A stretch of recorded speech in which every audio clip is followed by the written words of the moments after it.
Greetings, Mavericks and new viewers.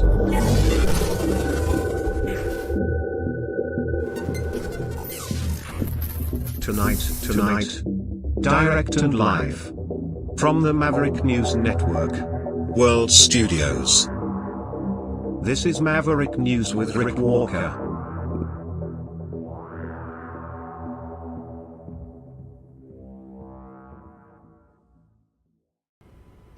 It has been one heck of a week. So we're going to talk tonight about what has been going on and what is coming next week, which is also going to be one heck of a week. Inauguration week. Preparations are underway and the protests are included. I'm not sure about the batteries, but the protests are definitely included and are already underway in Washington, D.C. So yeah, that's, the main focus of tonight's program. What has happened over the past week leading up to next week, which is what we're going to talk about because it's going to be an action-packed week of politics, especially on Monday and tonight. If you want to call in, you can do that. In fact, I'll put the number up on the screen immediately so that you can weigh in on the conversation tonight and exercise your right to free speech, which we still have some latitude with in this country, both our countries, Canada and the USA. And from wherever you're watching around the world, I hope you have enough freedom to speak your mind. Here's the number. You can call in at 1-519-401-1373. And we can talk about all things Trump, all things politics, all things leading up to next week's inauguration. And maybe you want to talk about the new portraits of Donald Trump and J.D. Vance. I find them unusual. And I think there are hidden messages in there. Well, or maybe not so hidden, maybe right out in plain sight for everyone to see, but not see.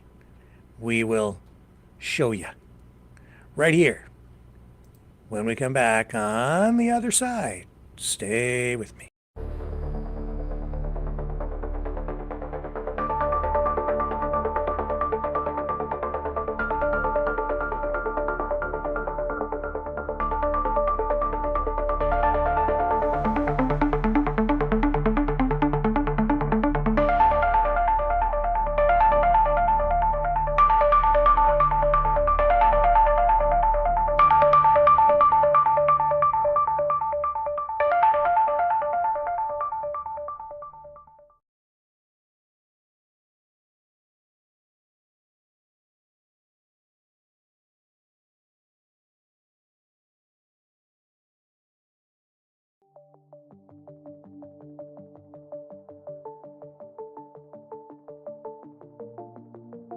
Greetings, brave Mavericks. Our quest for truth continues. We go beyond fake news. Together we expose propaganda. Together we pull others out of rabbit holes. We are maverick thinkers. We are all unique individuals, defenders of individual rights and freedoms, credible, trusted, grounded in reality. Maverick News, defending free speech, Donate at freedomreporters.com. Do it now. Tomorrow may be too late. Maverick News. The world is watching.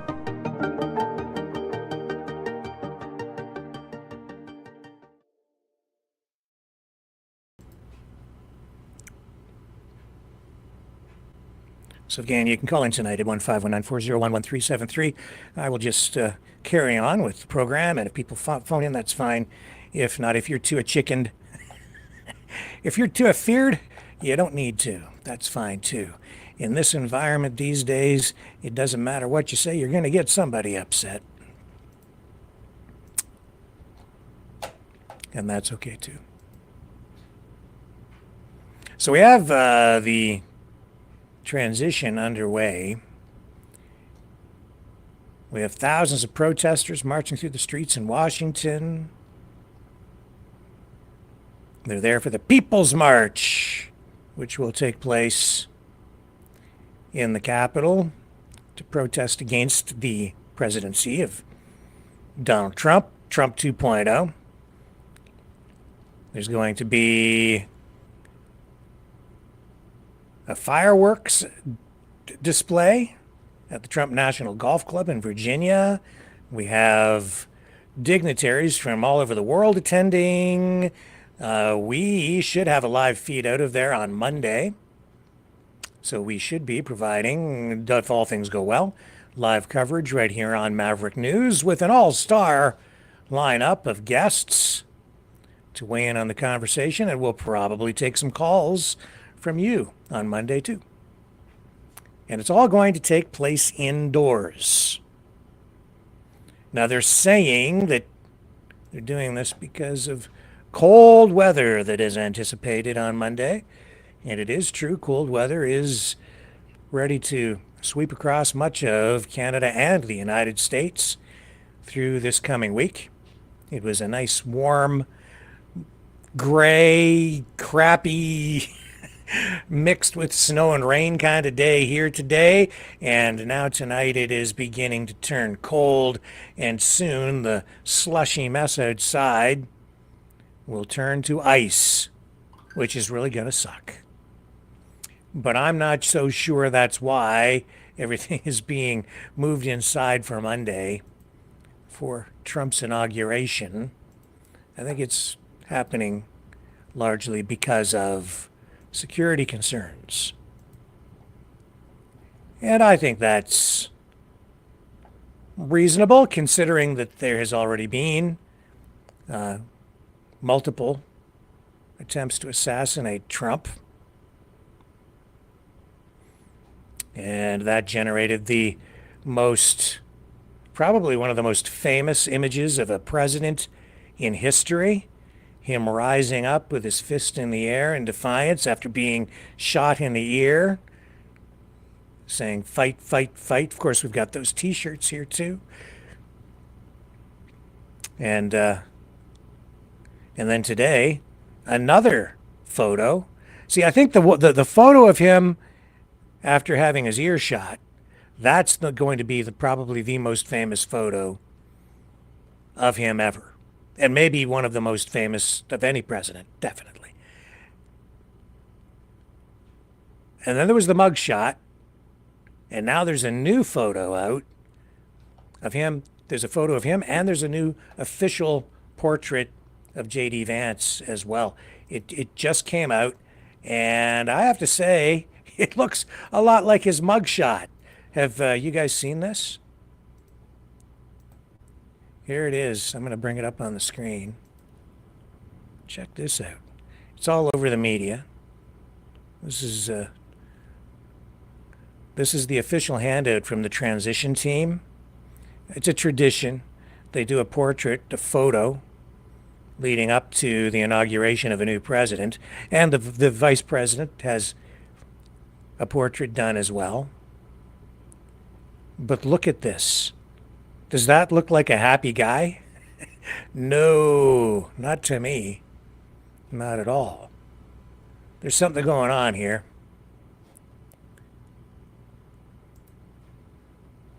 It looks a lot like his mugshot, don't you think?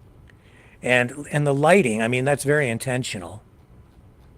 Here, let me and it's a lot different than his first portrait done when he first took office back in 2017. And here, look at this. He's smiling in the first one. He's a happy guy. He was a happy guy back then, much happier. And there's a comparison shot of President Bush right next to him, both of them smiling. That's sort of a traditional kind of shot. But what we got here, like this looks like honestly something out of a horror movie or something. And the lighting is from below. That's the way you sort of shoot a monster movie. And that this can't be unintentional. I mean, you have a professional photographer doing this. And then there was I guess a message or a byline that came along with the handout from the transition team. And they say, and it's, they go hard. Okay. They go hard. Uh, so yeah, he looks very serious, kind of ominous. I think there's a message here. And a lot of people are saying that this is a very dark portrait of Trump. And this is an official portrait of the president. And, professional photographers who have worked with presidents are even coming out and saying, yeah, this is an unorthodox kind of image for sure. And some of them are saying that this is obviously heavily manipulated. Not so sure about photoshopping, but definitely the lighting is heavily manipulated. And J.D. Vance, even his photo to me looks a little bit weird. In particular, the eyes. Here, I'll show you. You need to find it here. Here it is. This is side by side, the two of them, Trump and Vance. I don't know if this should be the lead story tonight, but it is, because we're making it that. Because this is all ahead of the inauguration. Right there. I just find it weird. Because it's dark. And it's ominous. It's almost threatening to me, the look on this, okay? Like, look. Now, Vance, you can't really see it here on the video screen, but there's something about his eyes in this particular portrait. Maybe it's just he's got these blue eyes and they're maybe it's just the way the light caught the eyes, but they seem, I don't know, translucent or not reflective. It almost looks to me like he has blue contact lenses in, but I don't know that he does. Some people are saying that Vance is wearing eyeliner in this, and they've been accused. Some people have been accusing him of wearing eyeliner for a long time. I don't know. He does have very distinct eyes. And in this portrait, he's looking straight into that lens with both eyes, and they're piercing. It's a piercing gaze into the lens. Trump, he looks very serious. He looks like he's ready to fight. I'm just going to check the chat. What do you guys think of this? Like, yeah, I would think that for this occasion, you would want to be smiling and happy, but no, he's like, I'm coming for you. And I think that is sort of the message. It's like, and then the message is they go hard, and that is what I think we're in for. Yeah. SW says Vance is a Dracula capitalist. And Choosy says maybe they're all tripping balls on Hitler's meth farts. Okay. I don't know what that means. And Pooh Bear says, Rick, you bashing Trump once again? Hey, look. I didn't take the picture. Okay? I'm just reporting the news. It's out there. If you think that that's a happy picture, Pooh Bear, you say so. But I'm looking at that, and I'm not the only one. He looks scary. He looks scary in that picture. You can't deny it. Here, let me just bring it up here again. You telling me there's his mug shot, okay? And then here, I mean, it's practically the same picture. It looks like a mugshot, only it's shot from below, so it looks like he looks like freaking Boris Karloff in this thing. It looks like Frankenstein's monster practically. I mean, this is the lighting. Now, see, J.D. Vance he is not lit from below. This one is. It's like when we're kids and we're, playing around with a flashlight. You want to look really scary and you're in the tent, you're telling ghost stories. Just take the flashlight and you shine it up underneath your chin and you make make yourself look scary with the light from the flashlight. Well, that's how they lit this. I know photography. I've shot a lot of photography, commercials and commercial photography. I've done quite a bit. I know what that is. Pooh Bear. Lighten up. Yvonne, Trump is a fighter, not a journalist. It's got nothing to... Yeah, well, he's the president of the United States.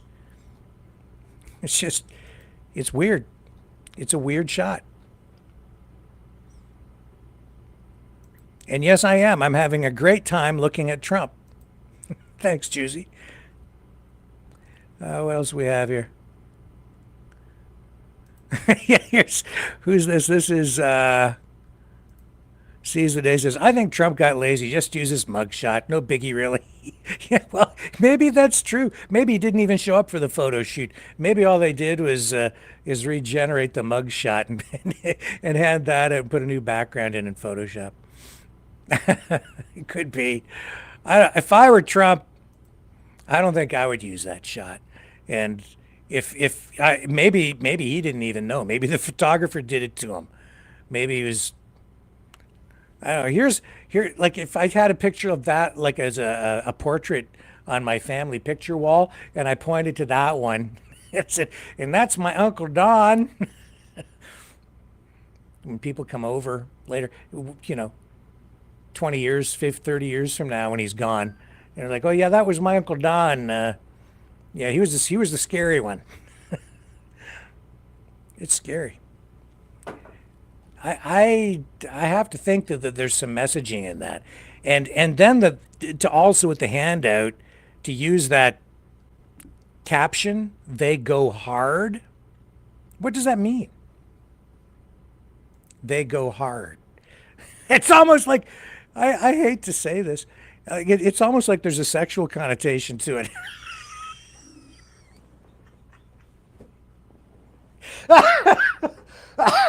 It's just, what the hell is that? Who's on their PR team, man? Like, this is a mistake. I'm sorry. Like, is it compensation for all the insults about the size of his hands? I don't.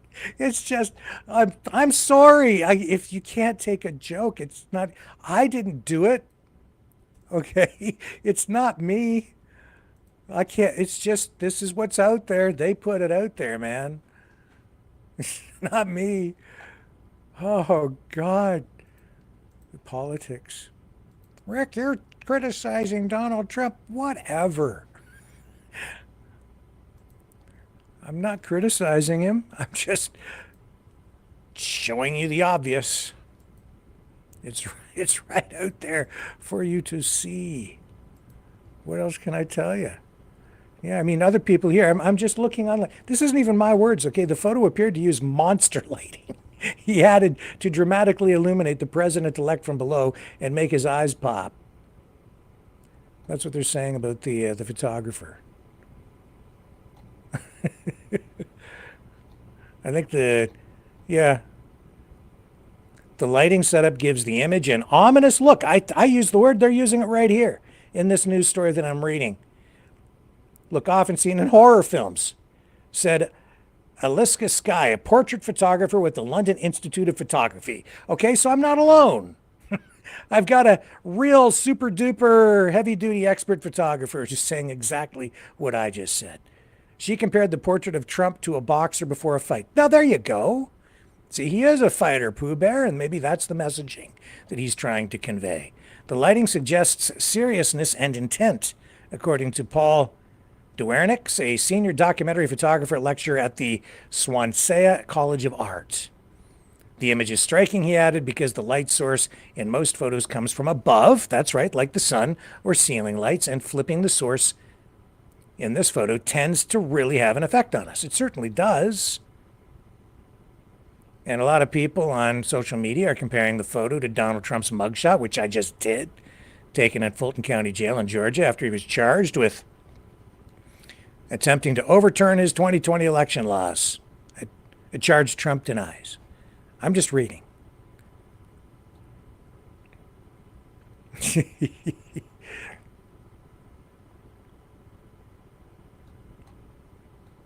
Photography YouTuber Jared Polin said he discussed the portrait with Mr. Torok and was told the mugshot did provide inspiration.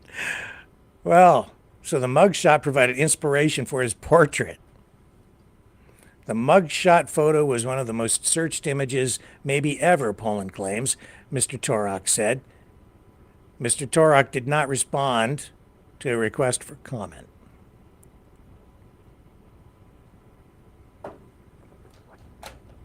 The mugshot taken in 2023 became part of U.S. culture, adorning everything from coffee cups to T-shirts. Well, hey, you know, if you've got a formula for a popular photo, why not just, you know, recreate the magic in the photo studio?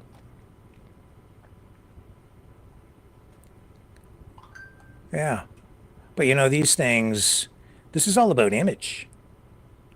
You have to be very careful with your image. Your image projects a message, especially in politics and marketing. And this is what we've got. This is what we have going on. And Pooh Bear, if you want to comment on it, just phone in at 1519-401-1373. You're welcome to share your views. You can say whatever you want.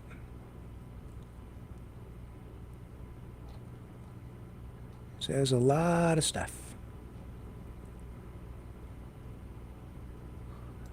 Rick, I don't give a damn t-shirt. Oh, okay. You want me to make an don't give a damn t-shirt. I see. And Travis McKeegan says Alberta first. Yeah. There's a lot of that going around. And Pooh Bear says, yippee, Ricky means business. Apparently.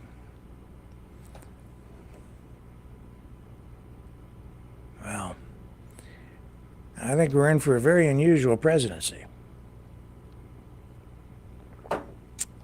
And all sorts it says, day one. Yeah, everything's going to be on day one. And EJT2 says Trudeau didn't resign. He faked that for TV. And Pooh Bear says, no, Canada first. No, Canada first? Like, no, Canada first or no Canada first? You mean Canada first or not Canada first? Or no to Alberta first, but it's got to be Canada first. I'm not sure what you mean.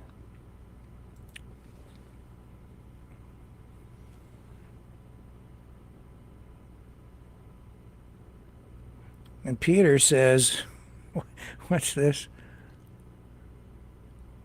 Talking about me. Pooh Bear says Canada comes first, yeah. And Peter says, has anyone noticed how Rick stares off into abyss when he talks? Lost in the outer limits.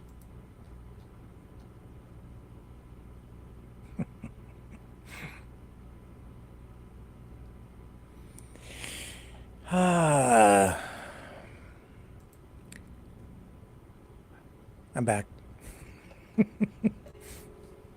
We have a call coming in here. Hang on, let me get this up for you. Oh man. Well, I had a call, I thought. Are we there? No. They'll call back. It looked like we had a call coming in. I think the call got dropped. Again, 1519-401-1373 if you want to join the conversation. Let's take a little break. We'll come right back. Maybe we'll get the caller on. If not, I'll have more stuff to talk about on the other side.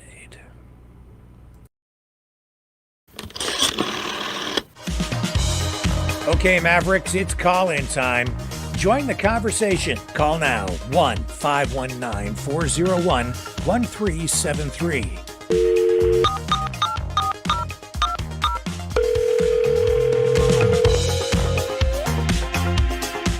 One 519-401-1373. Exercise your right to free speech.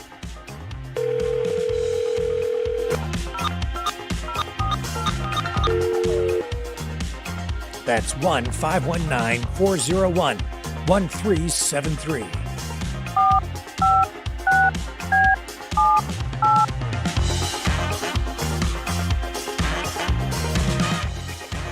That's 1-519-401-1373. Maverick News. Call now.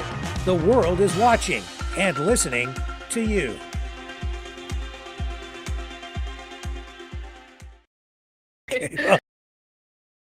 Okay. I feel like you're just like kind of like not really getting what's going on. I'm not getting what. Like, hang on a second. We're live now, and so you're going to set me straight. Are we live? Yeah, we're live now. So you go ahead and tell people who's on the line with us. Does anybody know who I am? I don't think so. Not unless you tell them. I'm Celtic Love. Oh, Celtic Love. How are you? Long time no talk to. Yeah. Now I'm calling because there's a lot of stuff going on, and I feel like you are just like almost kind of losing your mind here, Rick. Really? Because I do really. Oh, maybe you can save me. Okay, I'm going to tell you why. Because you're not really going into what's going on in California and what had gone on in like our country, like Jasper. And look, I have relatives in Jasper, so I'm not going to make this personal. I don't have relatives in California.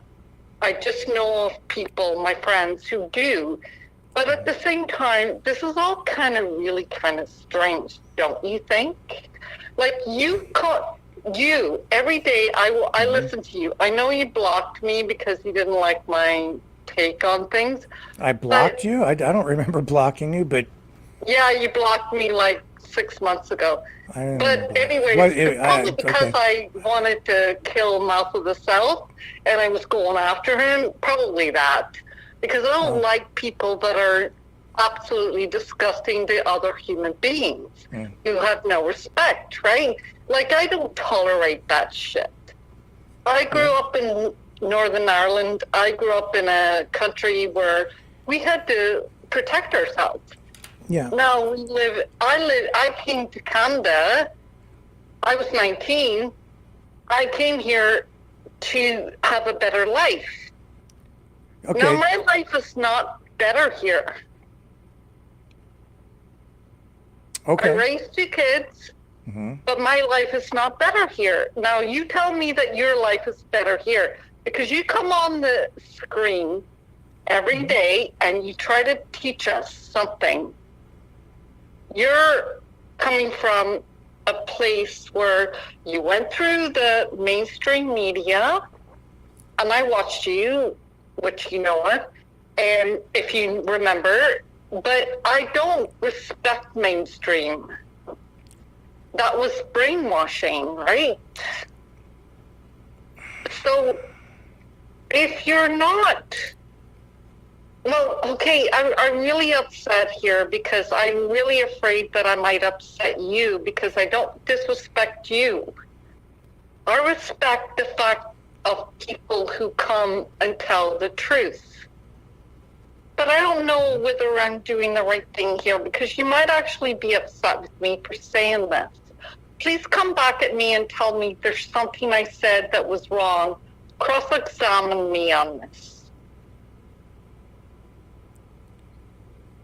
Well, truth is a complex thing. And I would say that I think it's a mistake for people to completely reject everything mainstream media says. They certainly have lied about some things, and sometimes they still lie about some things, but not all mainstream media, not all the time. And information, as it's handled today, certainly is not black and white. And just because people have lost trust in mainstream media for understandable reasons, in particular because of the way they handled information dissemination during the pandemic. Yes, absolutely. I agree with that. It doesn't mean, though, that you find truth instantly in other independent sources or from media coming from other governments or from live streamers who just happen to be out there. Just because it comes from another place doesn't make it true. So it's an extremely dangerous place where people are at right now. Yeah, exactly. Well, where I'm coming from is, like, I watch you, I watch a couple of other people. I watch mainstream because I want to see how they're educating society, basically. Like, I want to know when I go out my door, I know who I'm dealing with, right? Sure. I had a horrible incident happen to me 2 nights ago, and it was horrific. And I realized that not only the police are complete, the police are actually, they're beautiful human beings, absolutely beautiful, but they're guided by a different direction that is not their play. And my heart goes out to, like, did you see that Queenie video that went viral? The Queenie one that outside the courthouse with Pat King many years ago. The one outside the courthouse this week. Yeah, where that she's was absolutely pathetic. Yeah, Like, for people who don't know, Pat King, freedom. Pardon? I'm just letting people know what the context of that is, and and Celtic Love is referring to the Pat King sentencing hearing this week, where Yes. his former best friend, as she put it, shouting at him coming out of the courthouse. Queenie is her name, and she was yelling at Pat King, and there was like some dramatic exchange. He didn't engage back with her, but she was yelling at him, almost like she'd been having an affair with him. Why was she degrading herself so badly to do that? That was just horrific.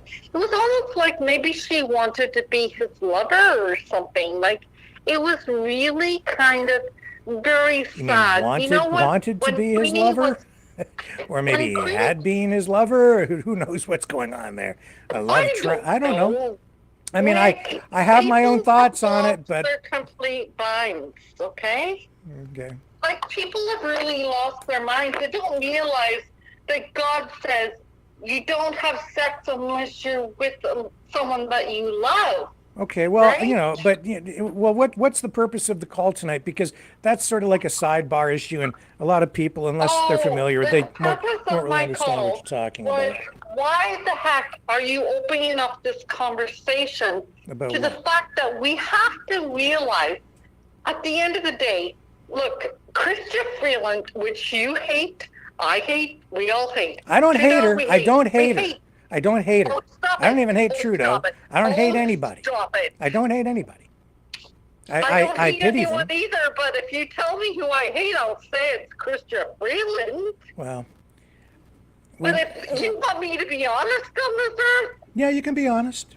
You can do what you want. I'm not going to say I hate anyone because I'm afraid to be arrested because No, I'm no, not no. a weak human being.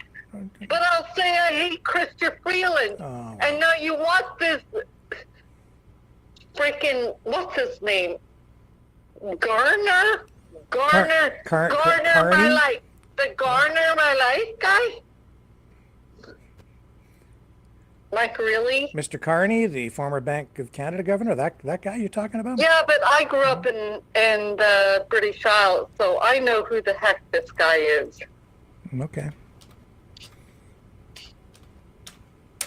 What about him? Well, he was well, if I have to tell you, I might have to charge you because I have so much information. No, I would tell the world. He is an ex minister of the British Isles, and you do know the British Isles run our country, right? So he is authorized by the Queen to be able to honor and guide our country. Now, we think we are free, but we are not. No? We are under we are under the, oh God, I hate it because I left Ireland for this. We are under the authority of the British monarchy. We are not a free country. You can go yell all you want. Until we get the freedom of removing the monarchy, we are not free. They own us. Oh. So we can preach and Trump knows it. Why do you think he went over there? What was it, 5 years ago? What's when he Celtic love? walked in front of the Queen? What is freedom? Define freedom for Freedom me. is having nobody tell you that you are controlled. Mm-hmm. We are controlled by the British government. How so? How do they control us? Controlled by the king now. Yeah, how does he control us? What does he do? Beautiful mother that your mother used to love to wear her. Well, I'm just asking you. How do they control us? Because we were never given over. Our sovereignty was never given over. No? We were owned by the British government. And the Queen came over here, took our children, took everything. So the Queen took our children? Yes, Rick. My kid. You do know that she was. When did the Queen take our children? Well, you need to research it. I've heard a lot of this stuff. What children did the Queen take? She took all the children. I had kids. They grew up. I was a kid. They didn't take me. She took the kids that they took from my country. She also went to Canada and she took the kids from this country that I emigrated to Canada. You have no clue what the royals did? Have you not investigated that? Celtic, love you. We're not going. It's going to be okay. Listen. Google Mountbatten. I grew up right next door to him. It's going to be okay. No, everybody was taken from my country in Ireland. Not everybody. The little boys were taken. I think you can call me back and we'll have a private conversation about it. Google Mountbatten. Okay. All right. That's okay. We're a little out of time. We've got other callers, and I really appreciate you calling in, but we're up to about 15 minutes now, so we gotta call her short. I'll talk to you later, okay? I don't mean to upset you. I'm not upset. I'm not upset, but I'll tell you what I am. I'm tired of people's minds being twisted by a bunch of rabbit hole stuff. Okay, that's okay. You call me back. You call me back and I'll talk to you privately later. Okay, we gotta go.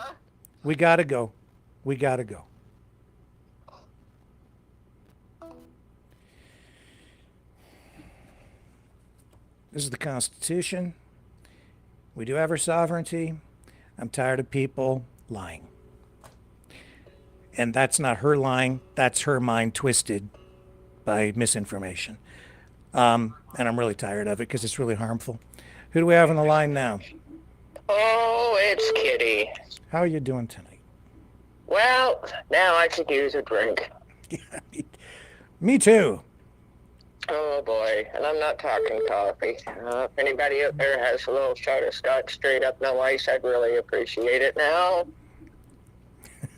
Oh my! In It's fact, okay. I went to the bedroom and I checked to make sure. Yep, Robert, you're still there. Okay, just And checking. And he Celtic, looked. I didn't ban Celtic Love. I don't know how she fell off the map, but she's been a regular viewer, and Yeah, I it's know. okay. And it's okay. Everything's gonna be okay, folks. Really. Yes, I know. Yep. Yeah. Oh yes, yes. Oh yes. Yep. As we pull out our hair and go gray inside of 30 seconds. Oh, yep. Everything will be just hunky dory. So, what are you Oh, my thinking God. tonight? Oh, what am I thinking tonight? Oh, I do think that. Well, first of all, this is just quick spurts. Get my brain back in gear. Holy shit! I tell you. First of all, Trudeau did not resign. Yeah, well, he said he intends to resign, but I don't trust him far as I could throw him, and I just can't help and thinking that both Carney and Friesland, that's what I call her. Friesland. She's that. yeah. She's that cold to you, is she? Well, I'll tell you what she called us: cold, cruel, and dark. Then when she froze bank accounts, there are two friends of mine. They donated under $50 each. Okay, they never attended. They only donated. They still have their bank accounts frozen. Really? Yes. Wow. Yeah, they just went way too far, way too far with all of that stuff. And one of them lost their job, and she's living in her van, and the other one, because they can't pay bills, they're still getting their pensions. Yeah. But they can't access anything. But I think that those two, Friesland and Carney, I think they're just a distraction, because I'm sorry, anybody that believes anything that comes out of his mouth needs serious help and to Valium.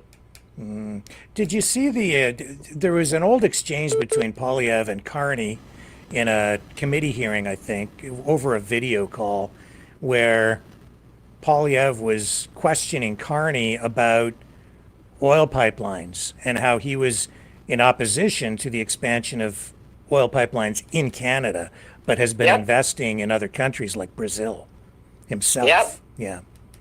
Yep, he bitch slapped him so bad. I mean, he makes a Chihuahua look like a walk in the park, Yeah. That's the French guy, and I call him the Chihuahua. Yeah. He go, we don't take no lessons from the other side of the house, So, yeah, some real hypocrisy there, to be sure. Yeah. Oh, for sure. But yeah, I'm very disgruntled.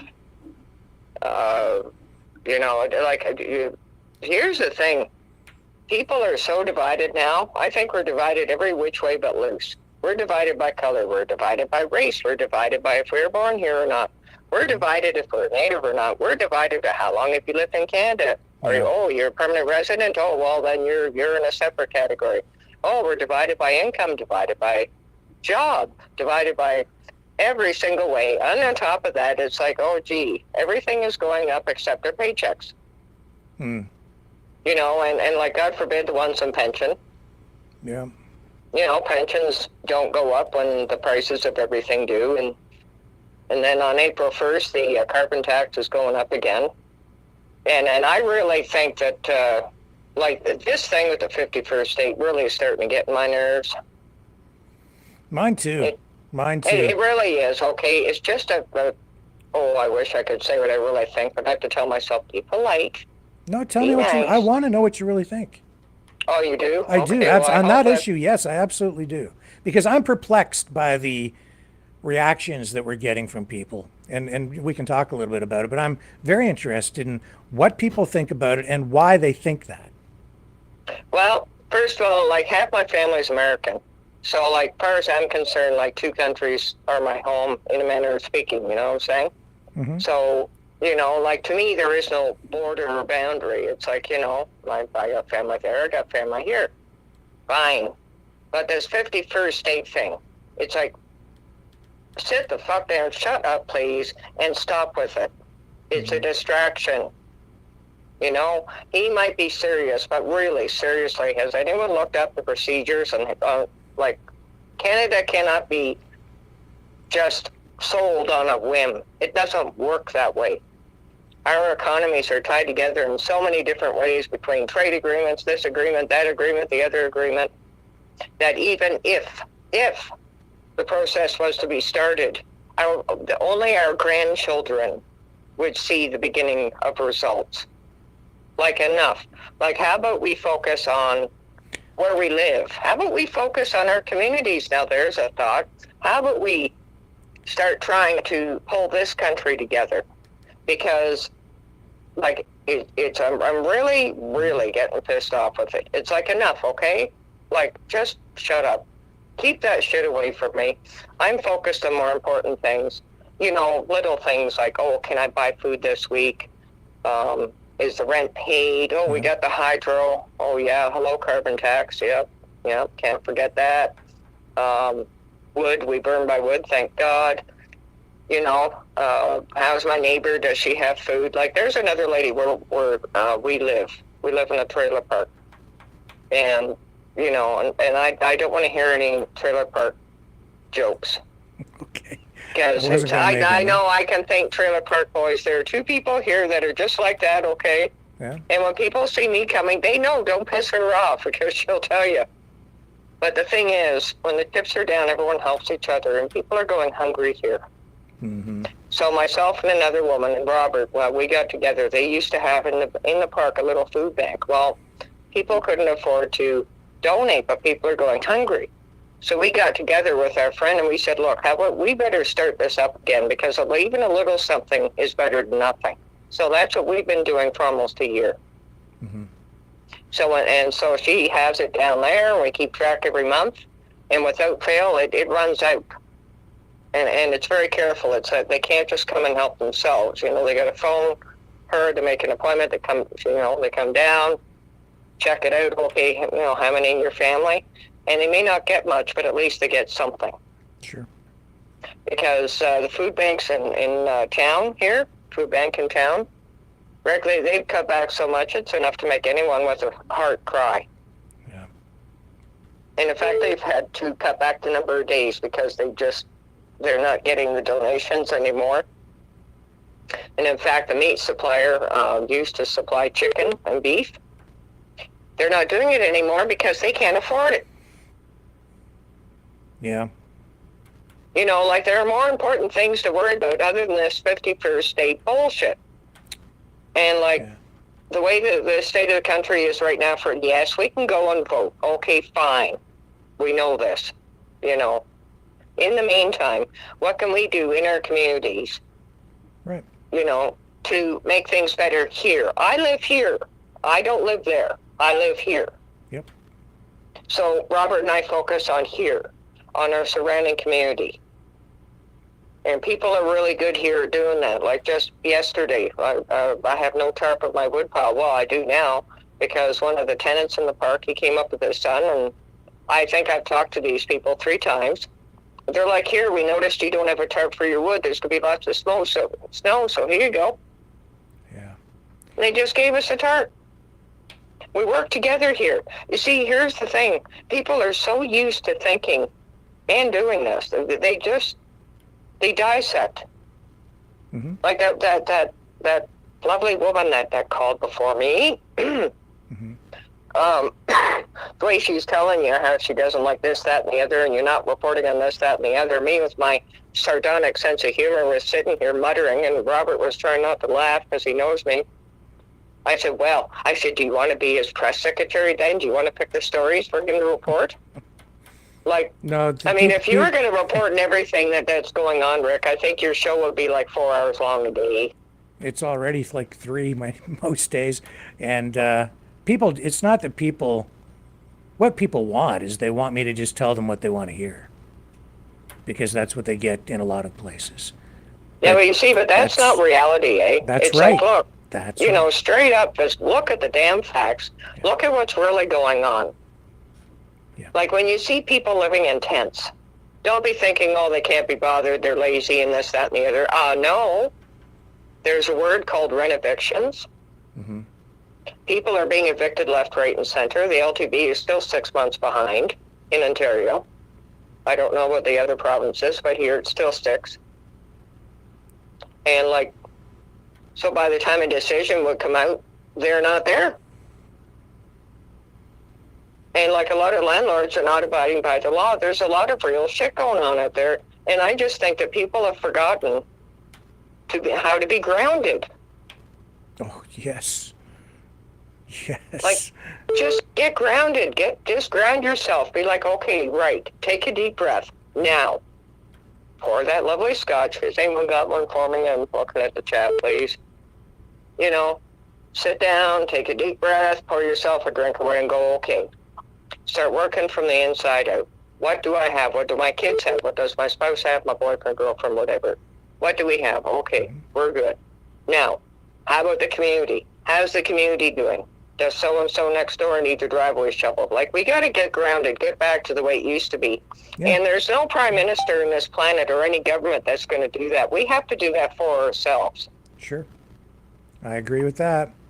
And that's why I'm really pissed off at this 51st state business. Like, don't ask me about Trudeau. I'll be on the phone for another half hour. By the time I'm done, YouTube will be sitting there not saying, we don't mean to be rude, but like, who is that woman talking on the phone? Like, you know. Yeah.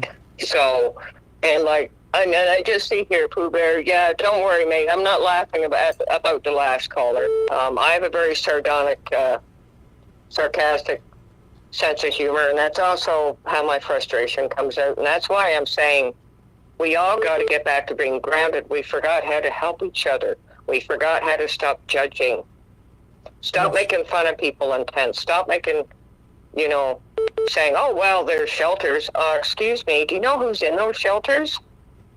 The people, the protesters, you know, the ones that chant death to Canada, death to the United States, death to Israel. That's who's taking up the shelters.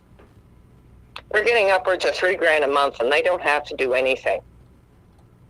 And us Canadians that are born here have to beg at a food bank once a month. And if you're lucky, you might get enough food for 2 days, and that's to do you for a month. Yeah. Tried, you know, just wondering, when was the last time anyone tried to get a job out there? You can't get one. You know why? Because Trudeau has that program where any immigrant, okay, the government pays, I can't remember what it is, Rick, but there's a percentage of the wages. Why would an employer hire a Canadian where that employer has to pay the Canadian 100%, whereas the government will pay half? Yeah, I can't speak to that because I'm not aware of the information about that program. Yeah, and Isabel, you're right. We need to get back to basics and humanity. That's it. Like we do. Like I'm sorry if I offend anyone. I'm sorry. I'm just a straight up cat. Okay, I don't play word games. I just say it the way it is. I hate to curse. That's why I apologize when I do. But I just say it right the way it is. I'm 62. I look after my younger son. He's high functioning autism. He's 25 now. He's a whiz in computers. Like, you wouldn't know that he's autistic until, like he'll start jumping up and down out of excitement. Other than that, you wouldn't know. We're very lucky. We have a roof. We're not living in a tent. Yeah, so I agree. You know, you can make have a real positive impact if you get active in your community, even just your neighborhood, even just being kind to your neighbors and helping each other out, act locally, and you'll have a big impact in your community, much more so than even, the federal government will have on your life. And that's where you'll find some degree of freedom in itself.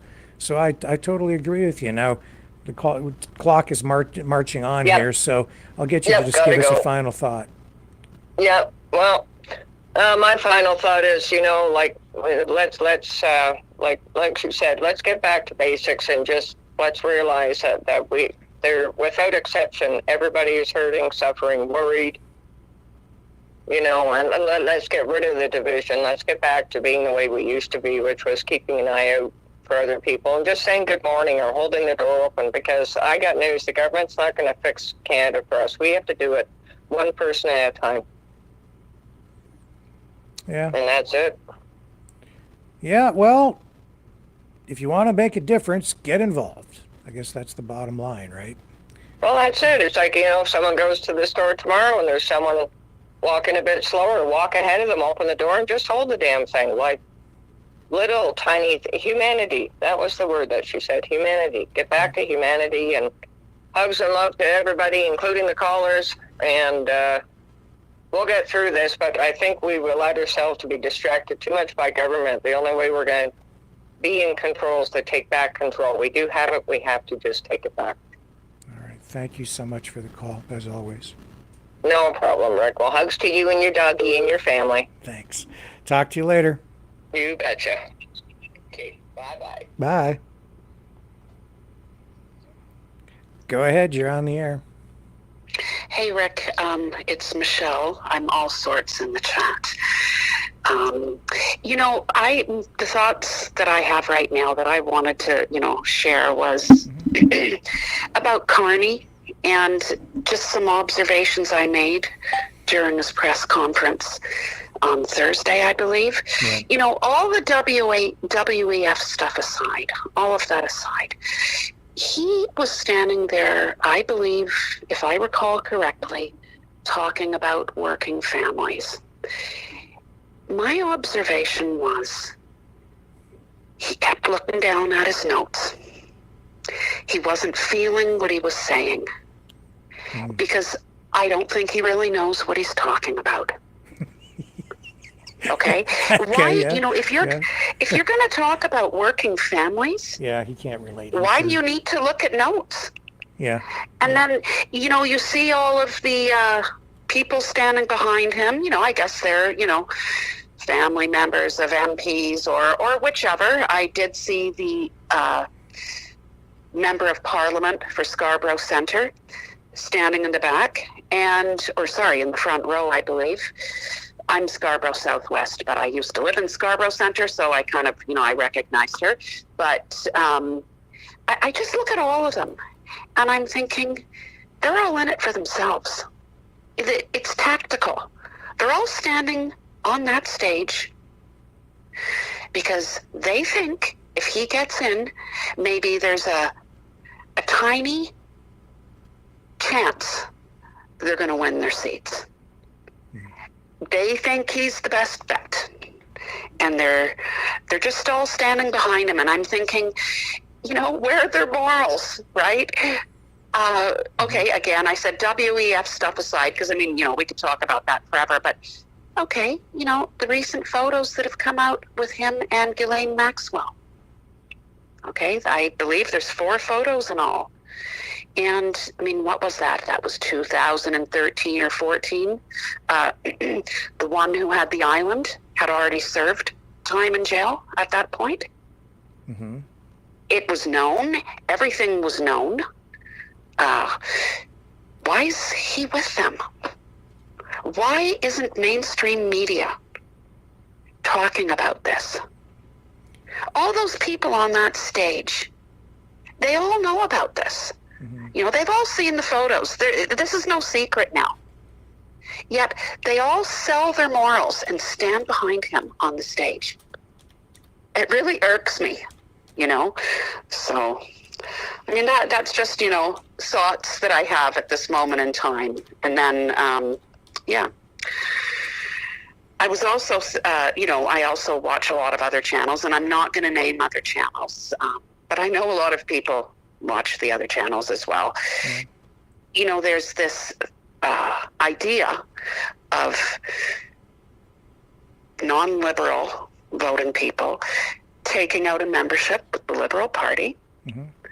to vote in their leadership race, strategically, so that Carney doesn't get in. Now, I don't know how much of an impact that would that would have on the race, but, I haven't done it myself, but, what do you think about that, Rick? I'm not sure. Repeat the question for me so I get the proper context, because we're talking about Ghislaine Maxwell and Mark Carney. And, So, I started with my thoughts about, Carney. And then I moved to another thought I had, which was other YouTube channels. Well, there's one in particular, and I'm not going to, mention the name of the channel, but they are promoting non-liberal voters to take out a Liberal Party membership. Oh, okay. Yeah. So they can, have some influence in, who the next leader is, basically, to try and make sure Carney doesn't get in. I don't know. I know I've thrown out a lot of thoughts, but yeah. People can do that. There's nothing illegal about it. I've pointed out that that's something people can do if they choose to. You could be a member of every party and vote in all of those leadership races, among the parties that actually have leadership races. Of note, the PPC did not have a leadership race after the last election. Yeah, I thought that was pretty interesting. What do I think of it? I think it's a personal choice. The other parties do it. Parties do it to each other. I've been to conservative leadership conventions, and you walk around and you see, very prominent liberals and New Democrats and labor leaders walking around, and they've purchased membership so they can vote. Right. So okay. People do it all the time. Yeah. I'm not sure how helpful it is to the system. It seems to circumvent things. But that's honestly why you have a Conservative Party today that has such a strong progressive liberal arm to it. Because not only have they joined the party to vote in leadership conventions, they have a lot of actual liberals within the Conservative Party itself. So it gets watered down. And so if you want to be in perpetual power, then what you do is you take a bunch of your, and if you're big enough, you take a bunch of your party members and you put them in the other party. And then it doesn't matter who wins, you always have influence. That's and maybe even control of the other party, you see, and you just brand yourself as the other party. That's kind of like a party coup. And that's partly what has been going on. That's why when you have, the Conservatives led by someone like Aaron O'Toole, I'd say that's like a liberal Conservative Party at that point. Yes. When you had Harper, it was more of a real Conservative Party, more. Yeah. And because he came from the Reform Party, really, and the Preston Manning movement, right? From out west. And that folded in from the Canadian Alliance into the new Conservative Party of Canada. And so this is the thing, though. In that way, I find hope in our system that goes much beyond what they have in the U.S. People say, there's no way, it's a uniparty and it's all the same. It doesn't matter who you vote for. That's not true here. You've seen the Conservative Party completely self-destruct several times and then reform and regroup, and then it becomes something new again. And the current version of the Conservative Party is different than it was under, say, Brian Mulroney. Oh, for sure. So things change. But politics really is, in this country, a reflection of the people, whether people like it or not. It's just that when certain people, when you're not in power, it seems like you feel powerless sometimes. But you're not. You're not. I really don't believe, and I think our system is better than what you have in the States, because the Prime Minister here has limited power. He gets one vote in the House of Commons. Now he has other powers over his party, because he can select people for his cabinet and so forth, but he doesn't have the executive powers like the President of the United States. Trump is going to come into office on Monday, and do you know what he's going to do? Day one, everything's on day one. He's going to sign over 100 executive orders. Those are basically laws, declarations.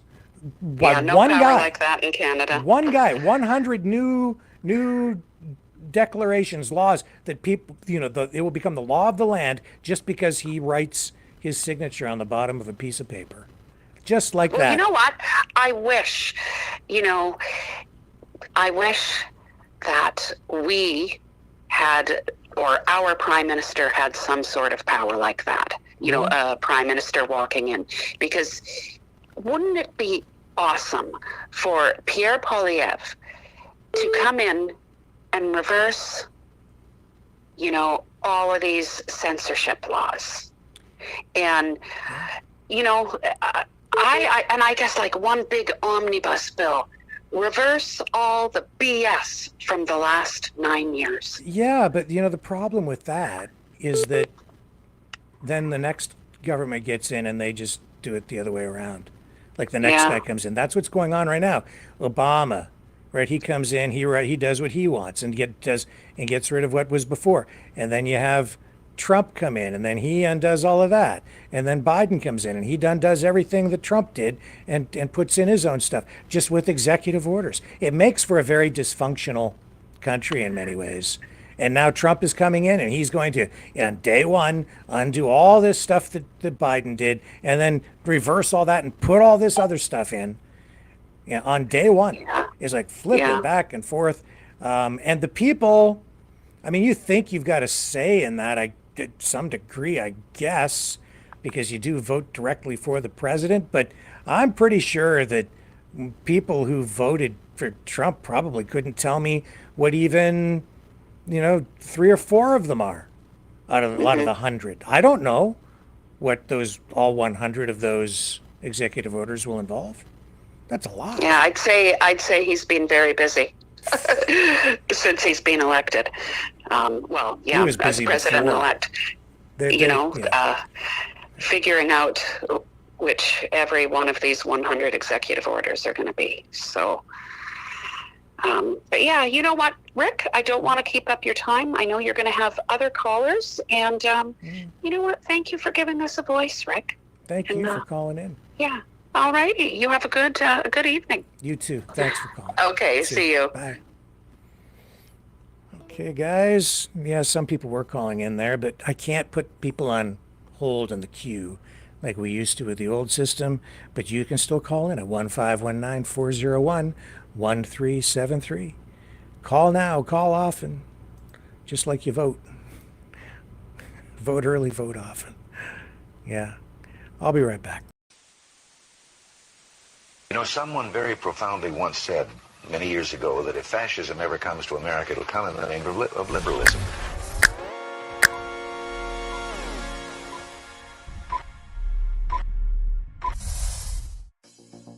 Well, I think it's time we ask ourselves if we still know the freedoms that were intended for us by the Founding Fathers.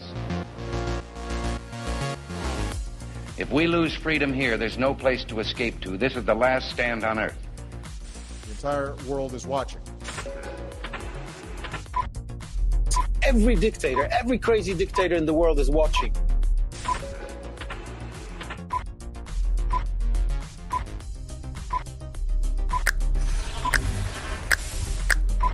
The world is watching. On TV, the entire world is watching. On social media. But the entire world is watching, and yes, they are seeing what we have apparently bravely been willing to say that others are thinking. Stand for freedom. Literally stand for freedom. Let's get this done. The entire world is watching. We're at war with the most dangerous enemy that has ever faced mankind in his long climb from the swamp to the stars. Maverick News. Maverick News. Maverick News. Let me have more control of my own destiny. The world is watching.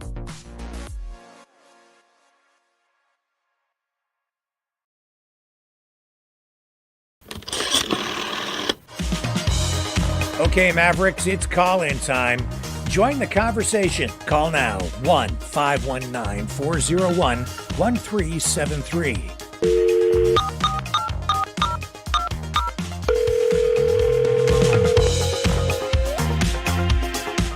One 519-401-1373. Exercise your right to free speech.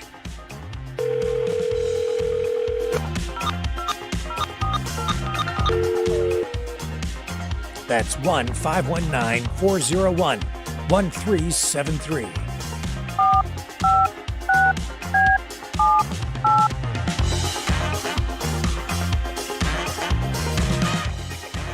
That's 1-519-401-1373. Maverick News.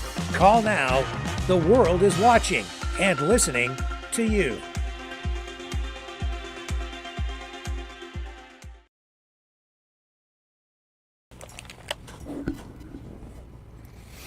Okay, we're back. Oh, we have a call coming in. Go ahead, you're on the air. Who's with us? Hello? Hello? Hello? This is Rick. You need Oh to my turn. gosh, it's me again. Oh, it's you again. Well, Celtic Love, just give me a call back after the Celtic. show. Hello, hallelujah, praise the Lord. Okay. We love you. You call me back later, okay? All right. Gotta go. Got another call. Well, someone else was trying to call in, but that's okay. Yeah, we're going to have coverage on Monday of the inauguration. And we were talking about immigration earlier. And it looks like they are going to go hard on immigration. Trump's border czar, Tom Homan, saying that they're going to start, I believe, in Chicago, like almost immediately, conducting raids up there. And we have a clip of him. This was on Fox News. He says they're going to take the handcuffs off ICE. Here, let's run the clip. Share this with you. I'm not sure what this is actually going to look like, but as we saw in the chat, they mean business, and this is unprecedented. Mayorkas, if you had just given them another 4 years, they would have definitely gotten things under control. Look, it's just ridiculous. He inherited the most secure border of my lifetime. He just had to sit there and do nothing. The numbers at a 45-year low. Illegal immigration was down 90%, 91%. He just had to come in and shut the lights down and just sit at the desk, do nothing. He systematically destroyed that border. They knew exactly what they were doing when they destroyed that border. Am I blowing your cover when I announce that there's going to be a big raid in Chicago on Tuesday? Or do you want people to know? Maybe they can self-deport. There's going to be a big raid all across the country. Chicago is just one of many places. We got 24 field officers across the country. On Tuesday, you're going to expect ICE. ICE is finally going to go out and do their job. We're going to take the handcuffs off ICE and let them go arrest criminal aliens. That's what's going to happen. What has ICE been doing for the last 4 years? They haven't been able to do much because Secretary Mayorkas had new ICE priorities that ICE, get this now, the Secretary of Homeland Security has told ICE, you can arrest an illegal alien if he's just here illegally. He's got to be convicted of a serious crime or be a national security threat. He told immigration officers not to enforce immigration law. Well, we're telling ICE, you're going to enforce immigration law without apology. You're going to concentrate on the worst first, public safety threats first, but no one's off the table. If they're in the country illegally, they got a problem. And we're just seeing that in the Senate today, the Laken Riley Act just cleared. And that is phenomenal news. It absolutely is. And, God bless her. And just not Laken Riley. We've had a lot of young women in this country raped, murdered, burned alive because of this administration's open border policy. But President Trump's about to take the Oval Office, and all that's going to turn around real quickly. All right. We're going inside for the inaugural. Do you think that's a little weak, or do you think it's the right move? I think it's the right move for a lot of reasons. But the end result is President Trump's walking back in the Oval Office. We're going to secure the border. We're going to run a big deportation operation, and we will find those missing kids. RCMP in Canada, they're bracing for a possible flood of border crossers, asylum seekers, people who will be running from the officers who will be executing raids like those. So things are going to get, I would say, a little bit messy in just now days ahead. Not weeks, not months. You heard it. This is coming, and it's coming fast. So buckle up. It's going to be a heck of a ride. If you want to call, you can do that at 1-519-401-1373.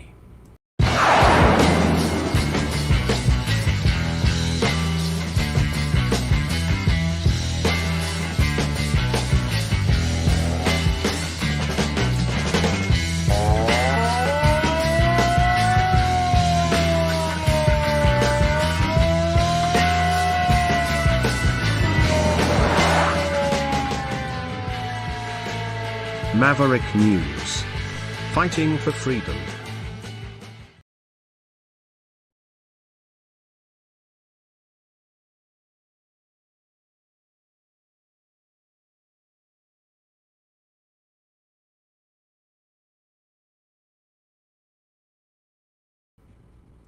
Sorry about a little glitch in the system there, but I'm back. Went black for just a moment, but we're here. I hope we get our audience back. Oh, man. Did we lose people? We shall see. That drives me crazy. Well, we'll just continue on. Think we'll see if we actually have people in. If you can see me, because we lost our connection on the internet, just let me know in the chat, on YouTube in particular, okay? I'll just check over here on Rumble. And again, if you want to join the conversation, 1-519-401-1373. Okay, who do we have on the line? Hello? Yes, hello. Hi there. Who's this? Yes, it's Evan again. I don't think we should be afraid of this effect of, like, the Trump effect. As conservatives, like, he knows there are conservatives in Canada, and there should be no reason for fear. We should continue to do something about the effect of, like, the reason why we're having these problems is because of the WEF thing with Mr. JT. What do you think about this? I don't know what Trump really wants.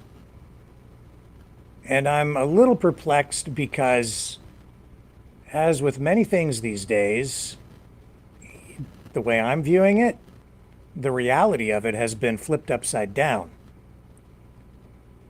Canada was not threatening the United States at all. And then along comes Trump, gets himself reelected, and then in what I see as a very unexpected and unusual attack on Canada, he threatens this 25% tariff, starts talking about possibly annexing the country, making it the 51st state, stating very clearly that he's not joking about it.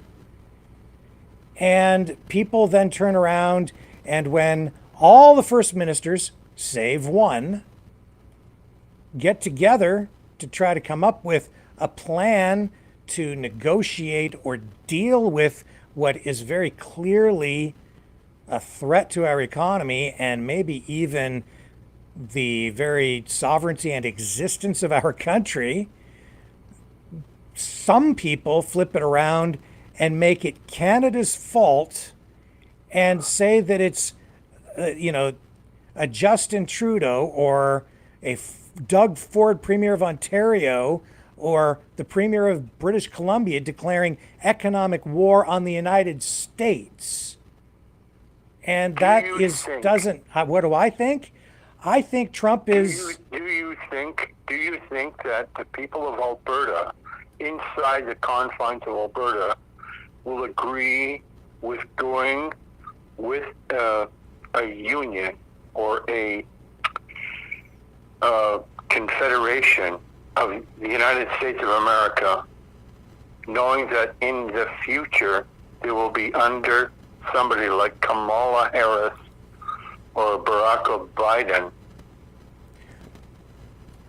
It seems to me that a lot of Canadians right now, it seems to me the people, especially the people who run around calling themselves patriots, who say they've been trying to save the country, have stepped right up and are first in line to sell the country out for a suggestion, not even a promise, that their taxes might be cut because Trump says that U.S. tax rates are lower, and they're ready to give up the whole country for a little tax cut. When in this next breath they complain that our resources are being stolen by the king. It just twists my brain because it's weird. Do you think the people of Manitoba and Saskatchewan will give up the heritage of being, and the people of British Columbia will give up the cultural background and the richness of Canada to be? Yeah, I think some of them are actually eager to do it because there has been a strong separatist movement out in Western Canada for decades, or especially since the 70s, when Trudeau Sr. was in office. And it's always been there, just like the Quebec separatist movement. And I think really that's what's being done here. I think that there is, if you want to crack a rock, you just put a chisel in a crack and you let people line up and take a whack at it. I think that that's what's going on. I think that there's some strange attempt here underway to somehow divide the country up, maybe even break it up in order to achieve some sort of a so far not really revealed goal. Do you think that maybe Quebec and the Maritimes would maybe go for, like Quebec especially, being French, like, do you think that they would, like, easily go and say, okay, America, je t'aime et toi, I love you so much? Would you think that they would go for an American experience and say, oh, we're going to take this, the way, no. you do know possibly the way of Legault, right? Legault said, we're all on a ride, we're all taking this ride down this road. Mm-hmm. That's his sort of thing. That is, he calls himself like right of center, which I do not believe he is. Mm-hmm. What do you think Quebec and then after that the Maritimes would go? Because you see, you're a former CTV reporter. My mother used to love your automotive program. I want you to go on about what you think about Quebec and the Maritimes would go for this, Rick. I don't know exactly what would happen out in the Maritimes. Quebec is not going to want to join the U.S. ultimately because they are concerned about their culture and their language, which they take very seriously. Out west, I think Alberta, they could be convinced to join the U.S. That splits the country in half, though, and that leaves Ontario. Now what do you do with the rest of the country? You split it right down the middle like that, and now you have problems. Like what happens to BC? Now they're cut off. What happens, to that? And Quebec, like if Ontario joined the U.S., what happens to Quebec? Like geographically, we have issues because of actual culture, because Canada does have its own distinct cultures within the broader context of the country, and it's what makes us very unique. I think Canada has been fragile for a long time, and I think that's what's being exploited here right now. And I think Trump is just laughing. He has some other agenda here. It isn't to make all of Canada the 51st state. He wants something else. And I don't know exactly what it is. As I asked you last week. Yeah. As I have asked you last week, do you think that Trump do you really think, maybe possibly, in reality, do you think that Trump is actually WEF? What do you think about that?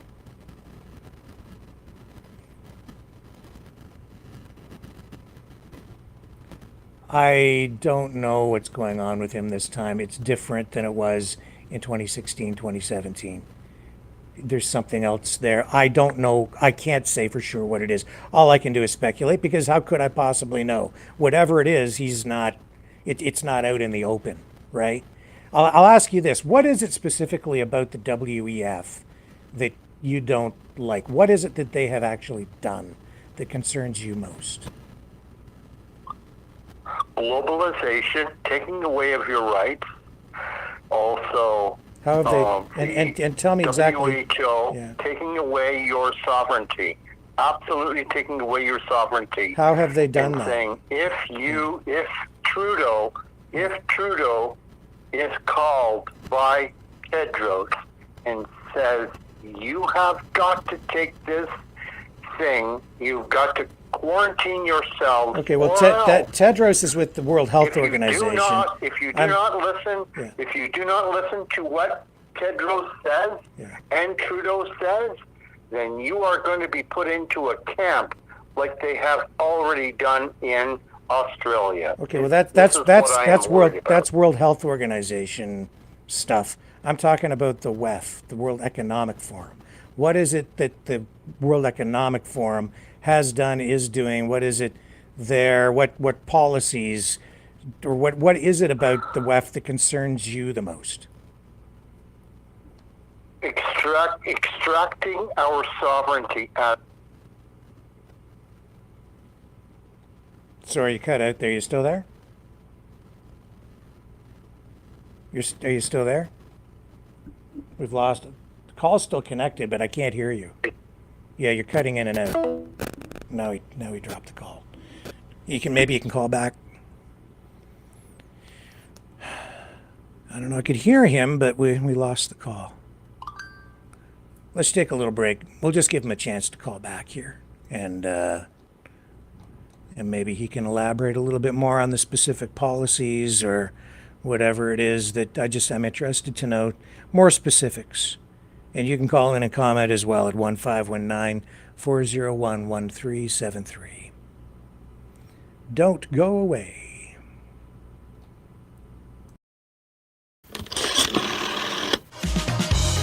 Okay, Mavericks, it's call-in time. Join the conversation. Call now, 1-519-401-1373.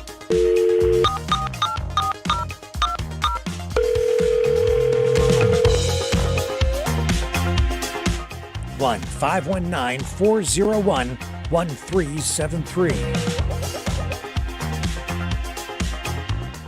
Exercise your right to free speech.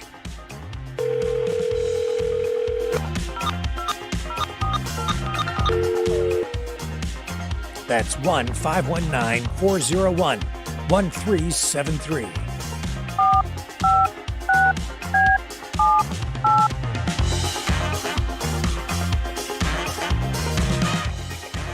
That's 1-519-401-1373. Maverick News. Call now. The world is watching and listening to you.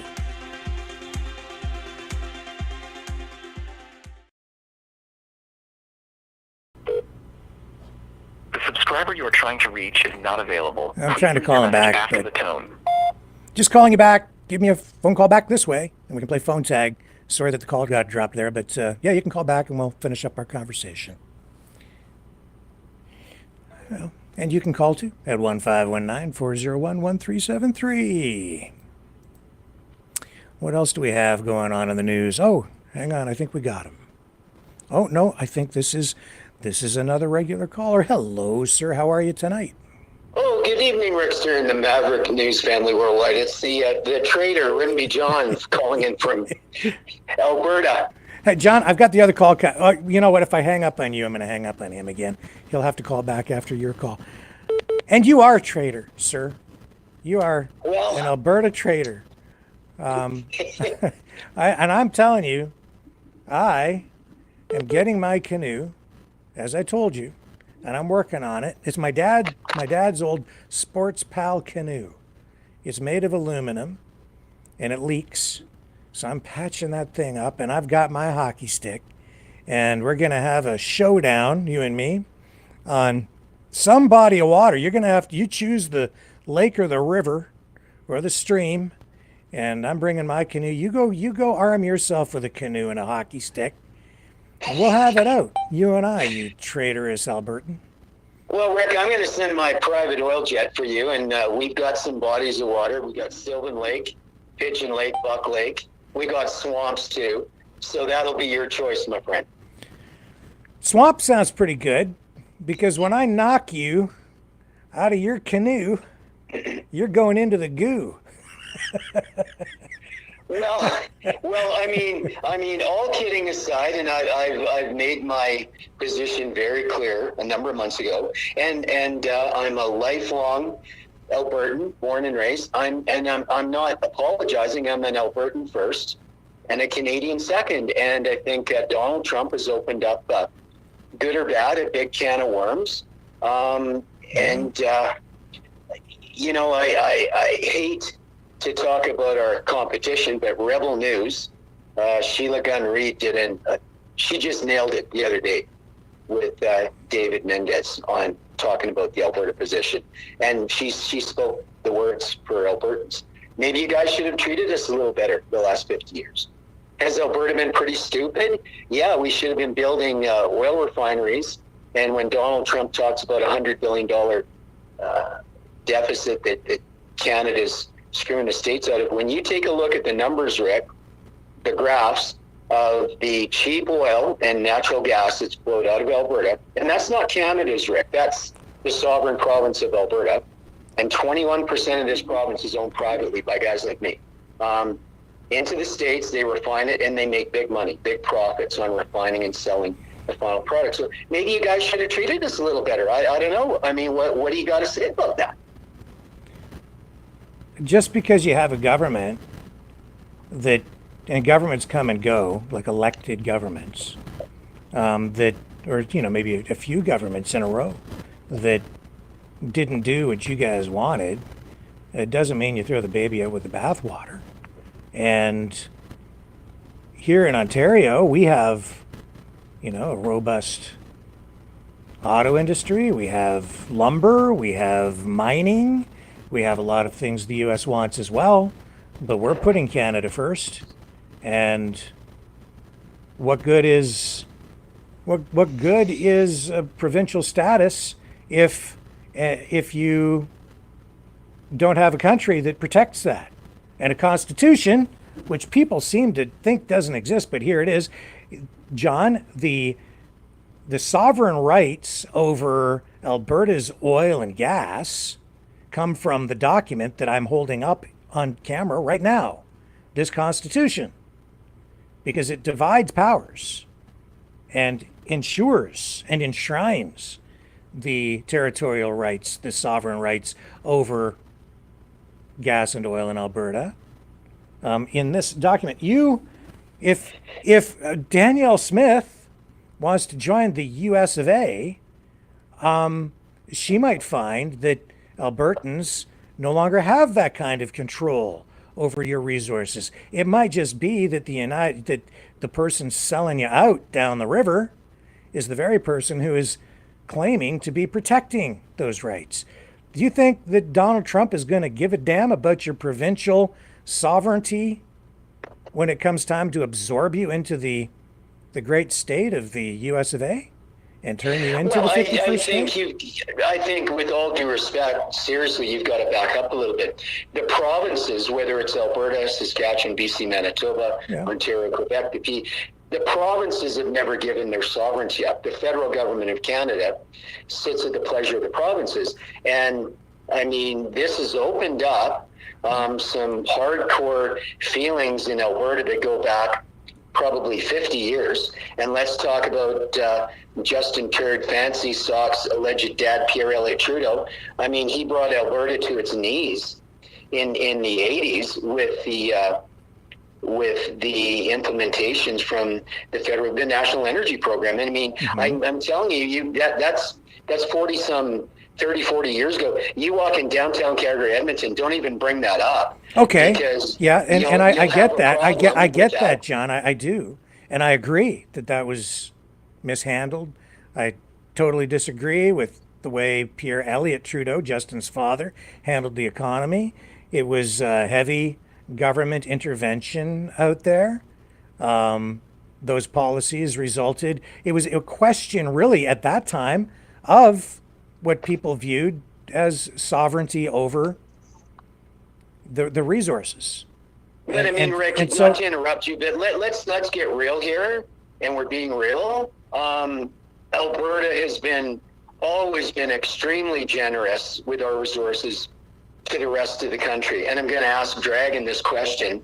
There are substantial oil and gas reserves off the waters of Quebec that Quebec owns. They're never in 1,000 years going to drill into their oil and gas reserves until they suck Alberta completely dry. And we've had enough.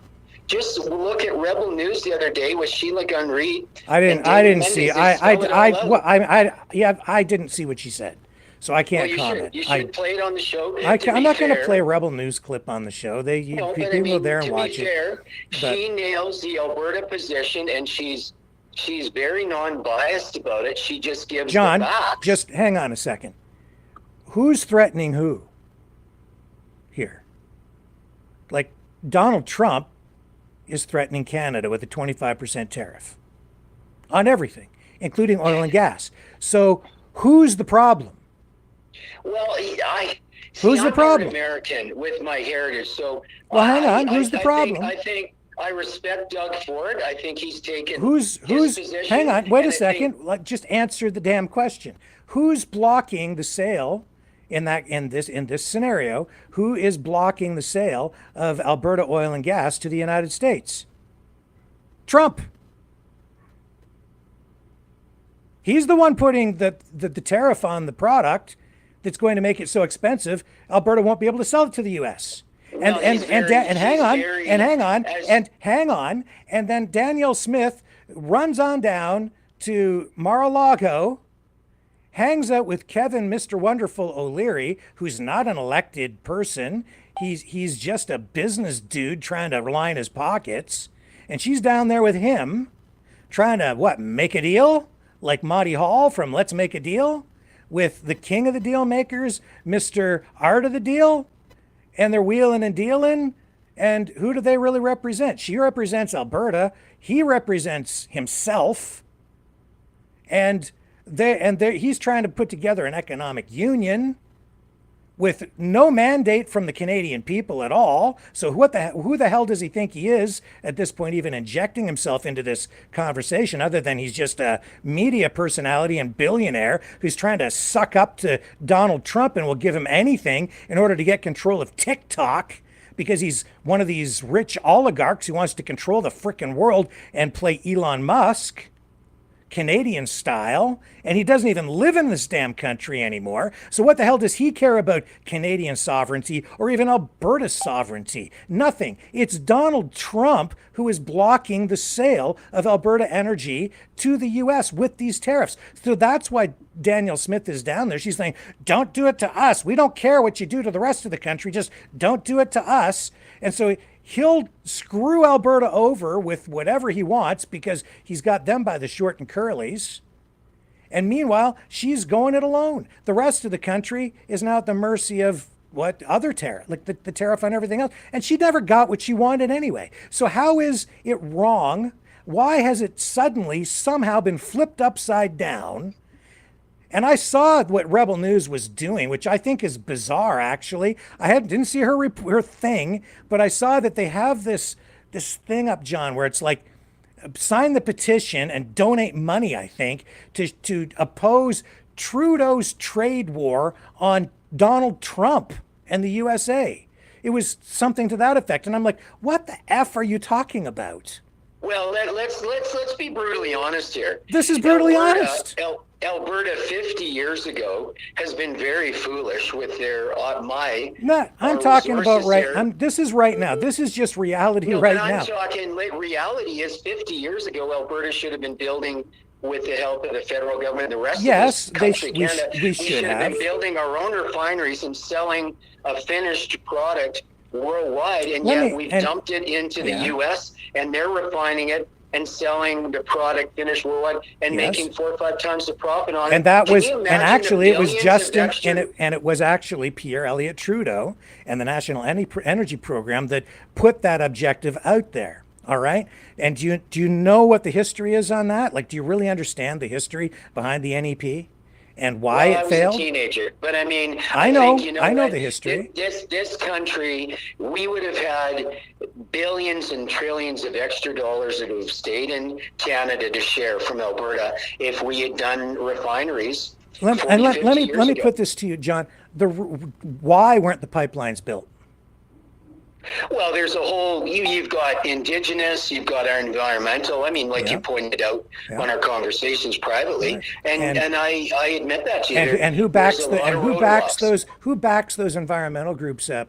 Who backs up the Indigenous communities? Like this, what do they call them? The Sowetan, which is not. Well, you can let's talk about. They're not even a real thing. Well, let's talk about George Soros, the opium drug dealer, and Rothschilds. No. I'm not going down a side road. I'm asking you, who back? No, John. Look, you traitorous canoe paddler with a cocky stick, man. You don't think there aren't big multi-trillionaire interests in the States that want to buy dirt cheap Alberta oil and gas and refine it and make a huge profit? Now you're on the right track, but you're not getting to the right conclusion. Who do you think blocks those pipelines? It's Rothschilds. John Rothschilds. Give your head a shake and get it out of your Alberta butt. Listen, those environmental groups are funded by foreign entities, foreign governments quite often. Absolutely. I'm totally in agreement with you. And yes, so who is behind that? It's big oil itself. And sometimes American interests. Sometimes it's interests from the Middle East. I totally agree with you. That these other countries, they don't want that oil pumped out of our ground. They want to sell you oil from Saudi Arabia or oil from Iran, okay? So, or oil from other Middle Eastern countries. And then there are also there's big oil money in the US. Do you know? Here's a little tidbit for you. There's big oil money as well, Rick, in British Columbia. Hang on. Their tree huggers blocking their pipelines going. And who's funding those people? International. U.S. Rothschilds. So if you want the pipelines to flow into the U.S., you block them in Canada, and you fund the groups in Canada that are blocking the building of the pipelines legally. George Soros. George Soros. Get your head out of your Alberta ass. George Soros is not to blame for everything. Think about who is actually behind these things. Rick, why would they? CIA. It's the CIA. Yeah, there you go. No, man, I'm telling you, you can follow the money. And hang on. Listen to this. Listen, John. In the world, generous. For crying out loud! You're so generous. Yeah, we're generous with our nickel too. Okay, and our uranium. John.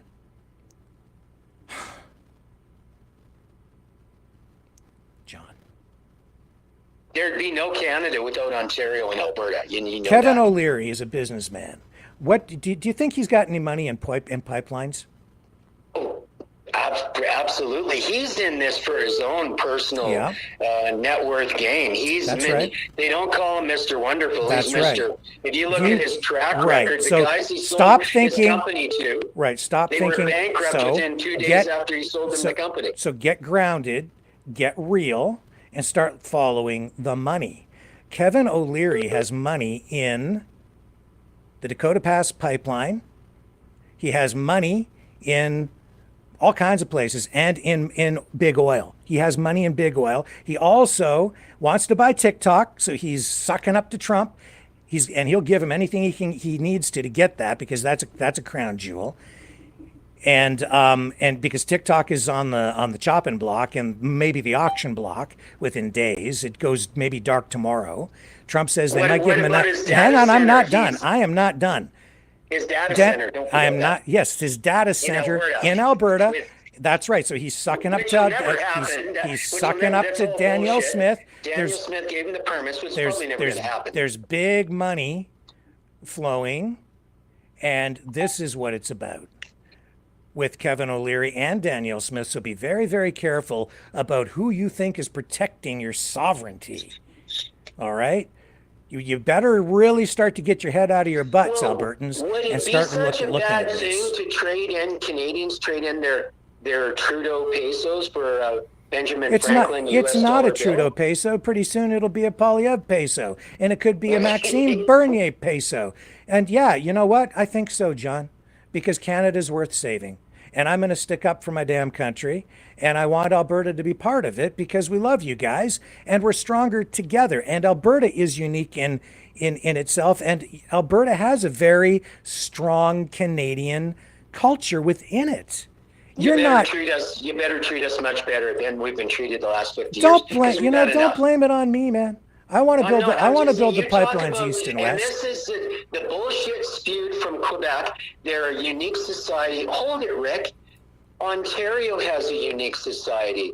Manitoba does. Saskatchewan, British Columbia, PEI. It isn't just Quebec has a unique society. Right. Every part of this country that makes Canada, each province and territories have a unique element that makes Canada, Canada. And that's what makes Canada the #1 nation in the world. Mm-hmm. And let's just not forget God in all this, Rick. Whether you go to church or not, or spiritual, God has blessed this country, Canada.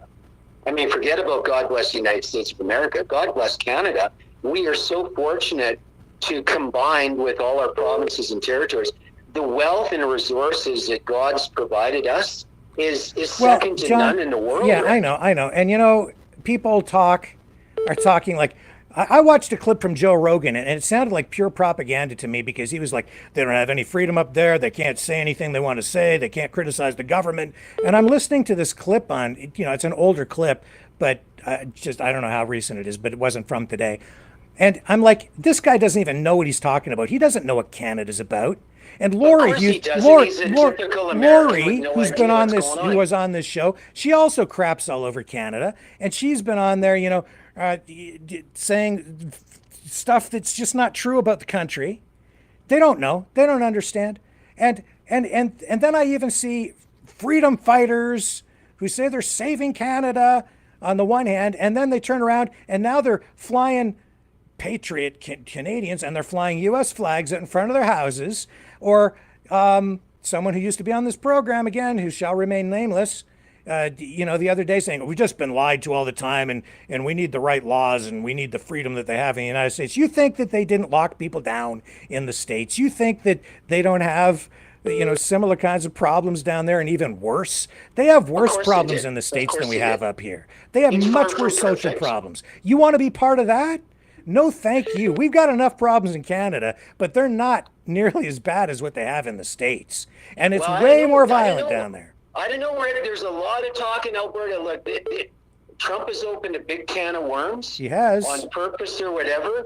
And you know what? There's been many, many separatist parties in Alberta that end up going nowhere for many, many years now. Yeah. And I mean, I'm going to tell boys and girls around the Maverick News family around the world, if there is going to be a 51st state, Republican state, it would probably be Alberta first on her own, separate. I'm telling you, that's the talk on the streets in Alberta. You may like it or not. You got to treat us better. We've been very generous. What do you want? 50 years. How should we suck up to you and pamper you to make you feel better? Look, and I lay 50% of the blame at the doorstep of the prior Alberta governments, being Peter Lougheed, Klein. I mean, we should have 50 years ago been building refineries. What do you and want? refining the What do product you and want, selling it John? worldwide We have and to share treat that you extra money better. with the rest Oh, of you Canada. poor little Alberta baby. What would you like us to do to fix your boo boo? What you want us to do? Well, you know what we're doing? We're playing the classic Quebec card, and we should have played it 50 years ago. This is not the time, man. This is not the They've got time. everything they want. Why do they have their own separate pension plan? Come on, Quebec, Quebec, Quebec, Quebec, Quebec. Yeah, They're distinct society. I got news for you, my friend. In the entire country is a distinct society between all our different provinces. And I'm not just speaking for Alberta now, I'm speaking for every province in the Dominion of Canada and the territories. Each one of our provinces are distinct on their own and bring a uniqueness that makes the Dominion of Canada Canada. Well, you know, at the end of the day, what it comes down to is this. I still love you, Rickster. I still love you too, but love it comes down to this, John. Canada has always been and continues to be a country of concessions. We are conciliatory. We go along to get along. We've figured out ways to live together without having a civil war like they did in the United States. That's why we have the system of government that we have, because Sir John A. Macdonald, the first Prime Minister of Canada, saw what happened with the American Civil War, and he said that we couldn't have a system of government like that up here because he saw the way the U.S. became so divided that it became a bloody conflict. It remains one of the bloodiest conflicts in world history. Well, and you so know what? in Canada, we don't never get mad at Daniel Smith. Don't get mad at Daniel Smith. Then Daniel Smith, Justin Trudeau is a traitor to this country. He is not welcome. Maybe he's welcome in Ontario. He's not welcome in Alberta, and nor is in this particular case. In this particular case, Danielle Smith is out there standing alone, and I have to wonder. And I back her up 1,000%. And you know what? If you want to be ticked off, don't be ticked off at Alberta. We're supposed to have a leader in this country. When Donald Trump, why did he prorogue the parliament? He's left us as a sitting cruise ship with no diesel engines running and no rudder. He's done it on purpose because he's a selfish World Economic Forum, Klaus Schwab little boy. Danielle Smith is the one right now who's not working with others to achieve anything. She's the only one. The bullshit. She's the only standing up for Alberta, and I applaud her no, she's for not doing that. You know what? She's isolating Alberta, and in the end, Alberta will end up weaker. She is going to. You better hope. You can join the states if you want, but John, I guarantee you, you know what you need to do. You need to go look into the U.S. Constitution and see what happens to the oil and gas rights in U.S. states and who controls those. They actually have a constitution. Ours is just toilet paper. No, it's not. And they showed it during the COVID-19 lockdown. We John, got no charter of rights and freedoms. Yeah, take out one section out of this, okay? Take out section 1 and all our problems are solved. But people are so confused because you just want to talk about Klaus Schwab that you can't get focused on how to really fix this. Because you're listening to people who say that it's not real, but it's right fucking here. Well, you know who's not on my Christmas card? Justice Rollover, a liberal insider, rolled over on all Canadians with the Emergencies Act. Yeah, did he? At least the United States has the right to bear arms and a real true constitution, whether you like them as imperfect. What did you want Justice Rouleau to do? What is it that you wanted Justice Rouleau to do? Well, act with the facts. What did you want him to do? It was an inquiry.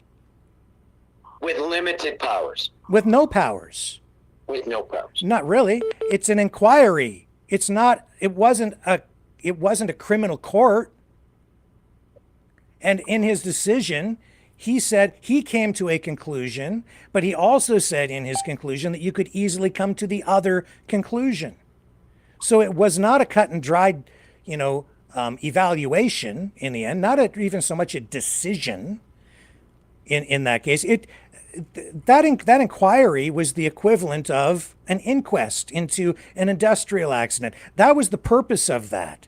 And from that, other things can flow. You can have court cases with actual binding legal decisions that come out of that. But that inquiry itself, regardless of what Justice Rouleau ever came out to say, and I explained this multiple times during our daily coverage of that, there's no binding decision. People wanted Trudeau to go to jail from that, and that's not how that process works. Well, he's sure acting like his father, Fidel Castro. Let's get the DNA test. Okay. A dictator. And I'm going to tell you, I'm Rimby John Scotty. I'm boots on the ground in Alberta. Yeah. I'm not always on the money, but I'm not speaking on behalf of all Albertans. John, but I'm going to tell you, the most generous people in Canada, one of them is called the sovereign province of Alberta. And we've shared our resources with everybody through thick and thin. And we just want to be treated with a little bit, thank you for respect that. We appreciate and it. kindness.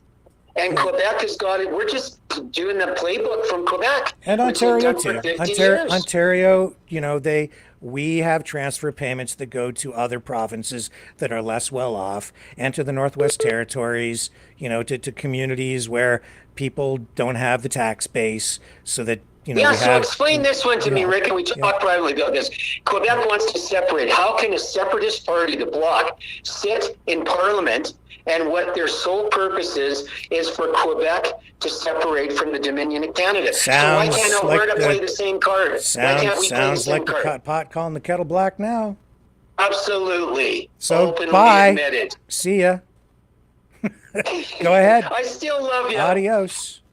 I still love you. Go ahead. We're not stopping you. I'm still going to fly my oil jet down for you, and we'll have a hockey game in the swamp. What have we been fighting for all this time, then, John? Well, I thought we were here. I thought we were here to try and. I thought we were here to save the country. Justin Trudeau has set this country into an open-ended bidding war. No. United Nations. I mean, let's Trump. talk about Donald. Let's talk about all of it, Rick. Let's be honest. Turtle Island. What about Turtle Island? Indigenous. Yeah, this is a. What about Turtle Island? This is. Well, Trudeau is. Stay, John. I can't have a real conversation with you unless you're going to focus on the subject. We're talking about Donald Trump, 25% tariff threat, and maybe even annexing the country. You know what that means, right? He just takes it over. And you don't want to defend it. That's the issue. Well, I really like the comment Stephen Harper made the other day, and I think he was right on the money too, Stephen Harper, about Trump. Final thought. Wrap it up. Mr. Trump is very ill-informed. He's got some crazy Looney Tunes around him, which disappoints me, like Kennedy. Yeah, and we agree about a lot more things than we disagree about. We do. The next 6 months is going to be probably unbelievable. At the end of the day, John, one guy is threatening Canada, and that's Donald Trump. And all the Trudeau and the other first ministers, I got big problems with Justin Trudeau. Worst prime minister in Canadian history. But all that guy has done since Trump has leveled this threat is say that Canada needs to defend itself, and everything is on the table, and they're looking at some sort of a response. And he has a meeting with all the first, and hang on, let me finish. And then he has a meeting with all the first ministers to come up with a strategy, and only one out of the entire country stands apart and starts to whine and complain and runs on down to kiss Mr. Trump's you-know-what. So, Rickster. What? Ricky, baby, you're ill-informed. Who ran down before Daniel Legault Smith? went down there too. But that wasn't that was not specifically with regard to this threat. Come on, Rick. He had a private meeting with Trump. It was Premier before. Quebec beat Alberta to the gate. It was before. Let's be honest about that. It was before the threat. So in any event, and I don't have a problem, but I'm talking about the meeting. So Danielle Smith stands alone because she doesn't care about Canada, apparently. Well, I disagree and I do. With you. And I stand. You think with she my cares about premier Canada? Do you care about Canada? promise. Do you just want the country to break up? We're backing her up 1,000% in Alberta. And Alberta loves all of Canada. We've been the most generous province in the Dominion of Canada. You keep saying that. I know, blah, blah, blah, blah, blah. Thank you very much. That's great. It's about whether you want the country to stay together, man. That's what it's going to come down to. My family has lived in Alberta for 115 years. All right, John, okay, just wrap it. Okay, we've been on for half an hour. So anyways, I love you. Alberta loves everybody. No, you don't. And we're sharing our wealth with everybody. And our track record proves it, my friend. We love Alberta, and we want you to stay. So Quebec has just done take as a spoiled child at the end of the table. We gotta go. Anyways, love you guys, and let's pray for peace, Rick, in the Middle East. My canoe. I'm coming for you. Let's end this on a positive note. Let's pray that ceasefire holds. Yeah, good luck with that too. Yeah. Have a good one. See ya. Bye. Bye, John. Goodbye, John. Goodbye. Bye-bye. Say goodnight, Gracie. There you go. Jeez. And my canoe will be done in time for the warm weather, John. And I am coming with my hockey stick, and I'm going to do my hockey chop on the front of your canoe, and you're going to be in deep doo-doo. You're going into the swamp goo out of your canoe. There you go. Well, folks, another call coming in. Go ahead, you're on the air. Rick, you have some breaking news. Oh, hang on a sec.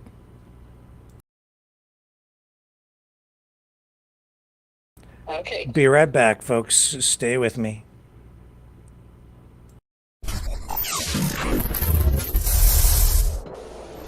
The sharing of biased and false news has become all too common on social media. More alarmingly, some media outlets simply aren't true without checking facts first. Unfortunately, some members of media use their platforms to push their own personal bias and agenda to control exactly what people think, and this is extremely dangerous to our democracy. In an ocean of lies a century deep, the truth awaits. Choose not the red pill. Choose not the blue pill. For both are an illusion. Discover the power of M. The power of individuality. We are mavericks. We are the way to the light. Fear not the storm. Join our quest for truth. Truth will set you free. Maverick News. The world is watching.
Maverick News. The world is watching. Okay, so yeah, I'm trying to get a clip up for a story that appears to be possibly new and significant that you're going to want to stick around for, but give me a moment. I need to get the details on it, and I will share it with you when I come back. You know, someone very profoundly once said many years ago that if fascism ever comes to America, it'll come in the name of liberalism.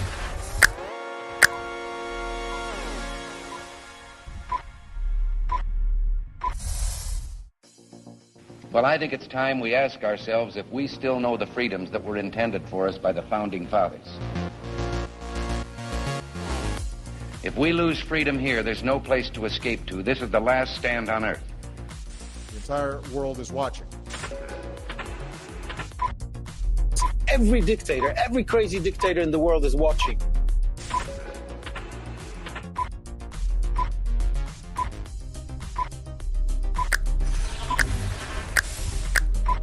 The world is watching. On TV. The entire world is watching. On social media. But the entire world is watching, and yes, they are seeing what we have apparently bravely been willing to say that others are thinking. Stand for freedom. Literally stand for freedom. Let's get this done. The entire world is watching. We're at war with the most dangerous enemy that has ever faced mankind in his long climb from the swamp to the stars. Maverick News. Maverick News. Maverick News. Let me have more control of my own destiny. The world is watching.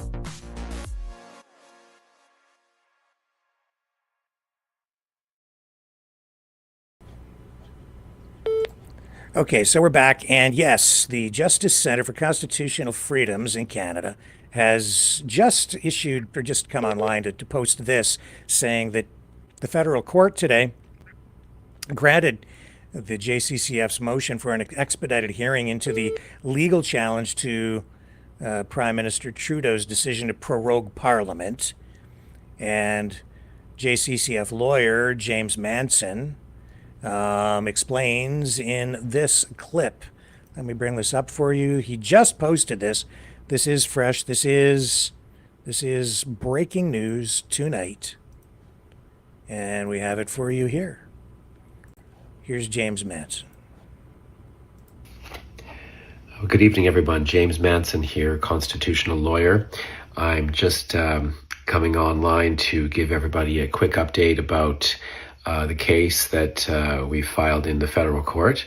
As we all know, it's the prorogation challenge. I'm holding in my hand here the reasons for decision of Chief Justice Crampton. They were just issued a short time ago, about an hour or so ago, which is quite rare on a Saturday. And the reasons relate to the court's determination of the issue of whether this case is urgent and should proceed to an expedited hearing. As many of you may remember, we were asking the court to make that finding by way of a motion that we filed in court last week.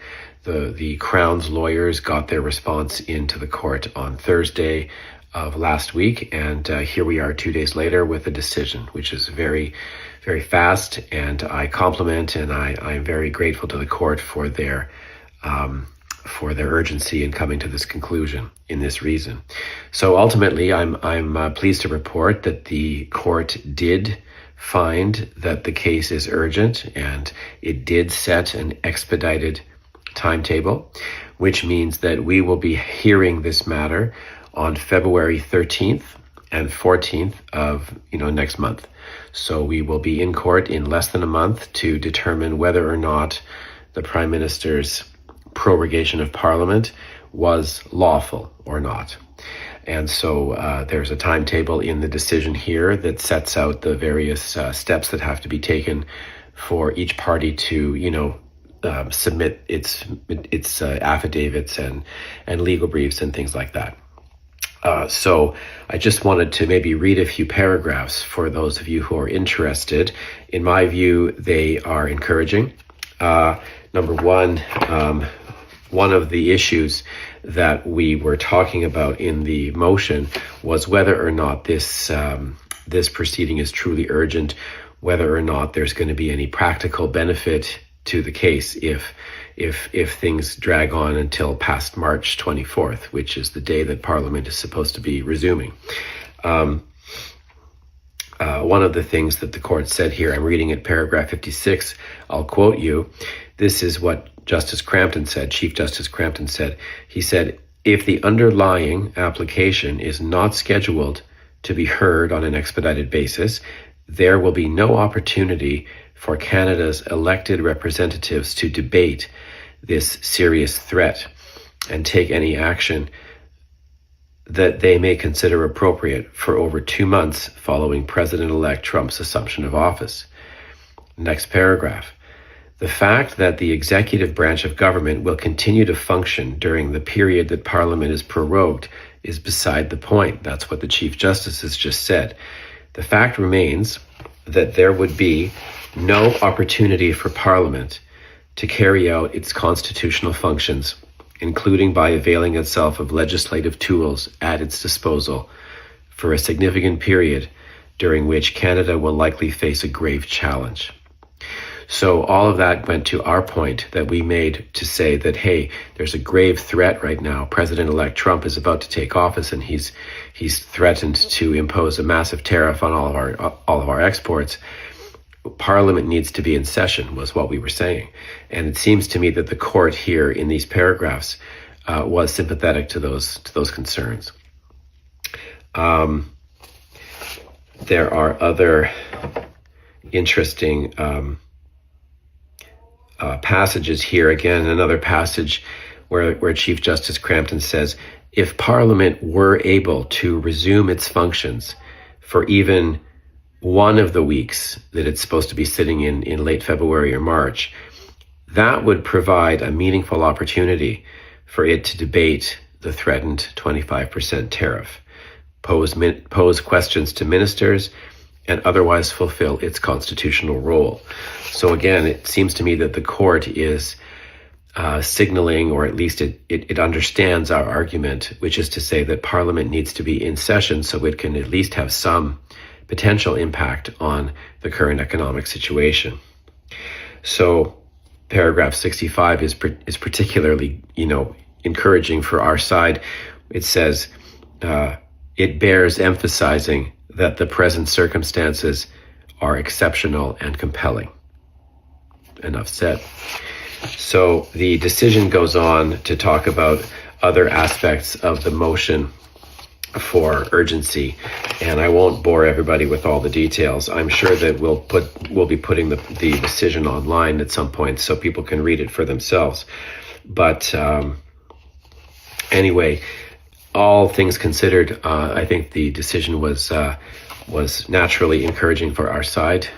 We were hoping that the court would agree that the case was urgent. The court has now made that determination. So now we will proceed, of course, to the actual hearing of the merits, which will determine whether or not the Prime Minister's decision on January 6th was lawful. It will also determine, from a theoretical point of view, of course, what the limits are. We don't know what those limits are in our country.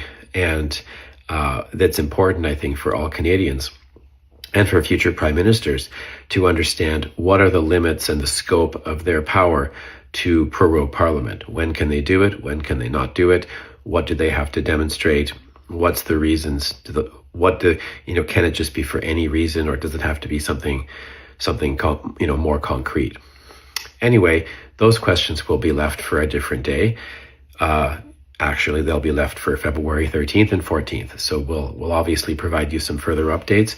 But I'm happy to say that at least today, anyway, our clients did carry the day, and we will be moving forward.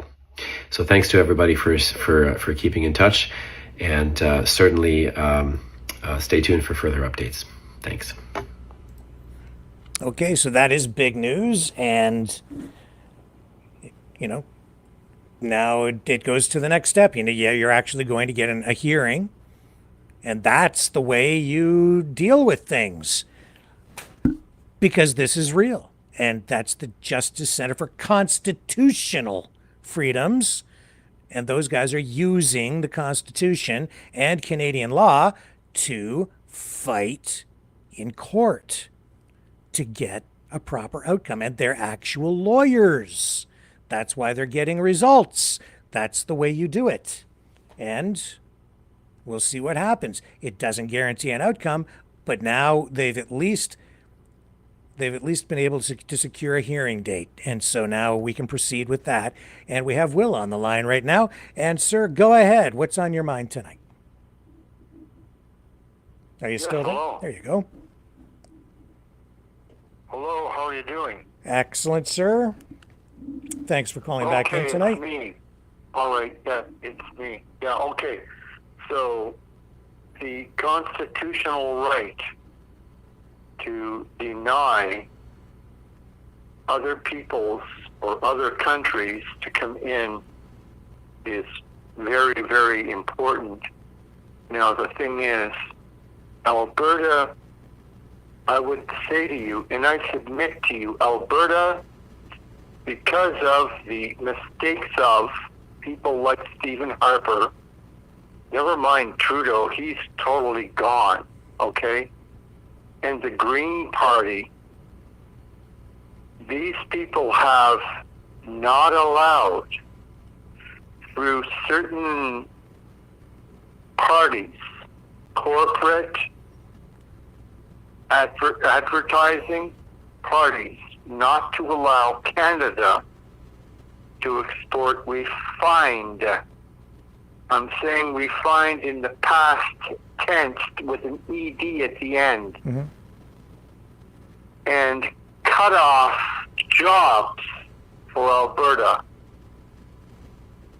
They have not allowed Alberta to have jobs.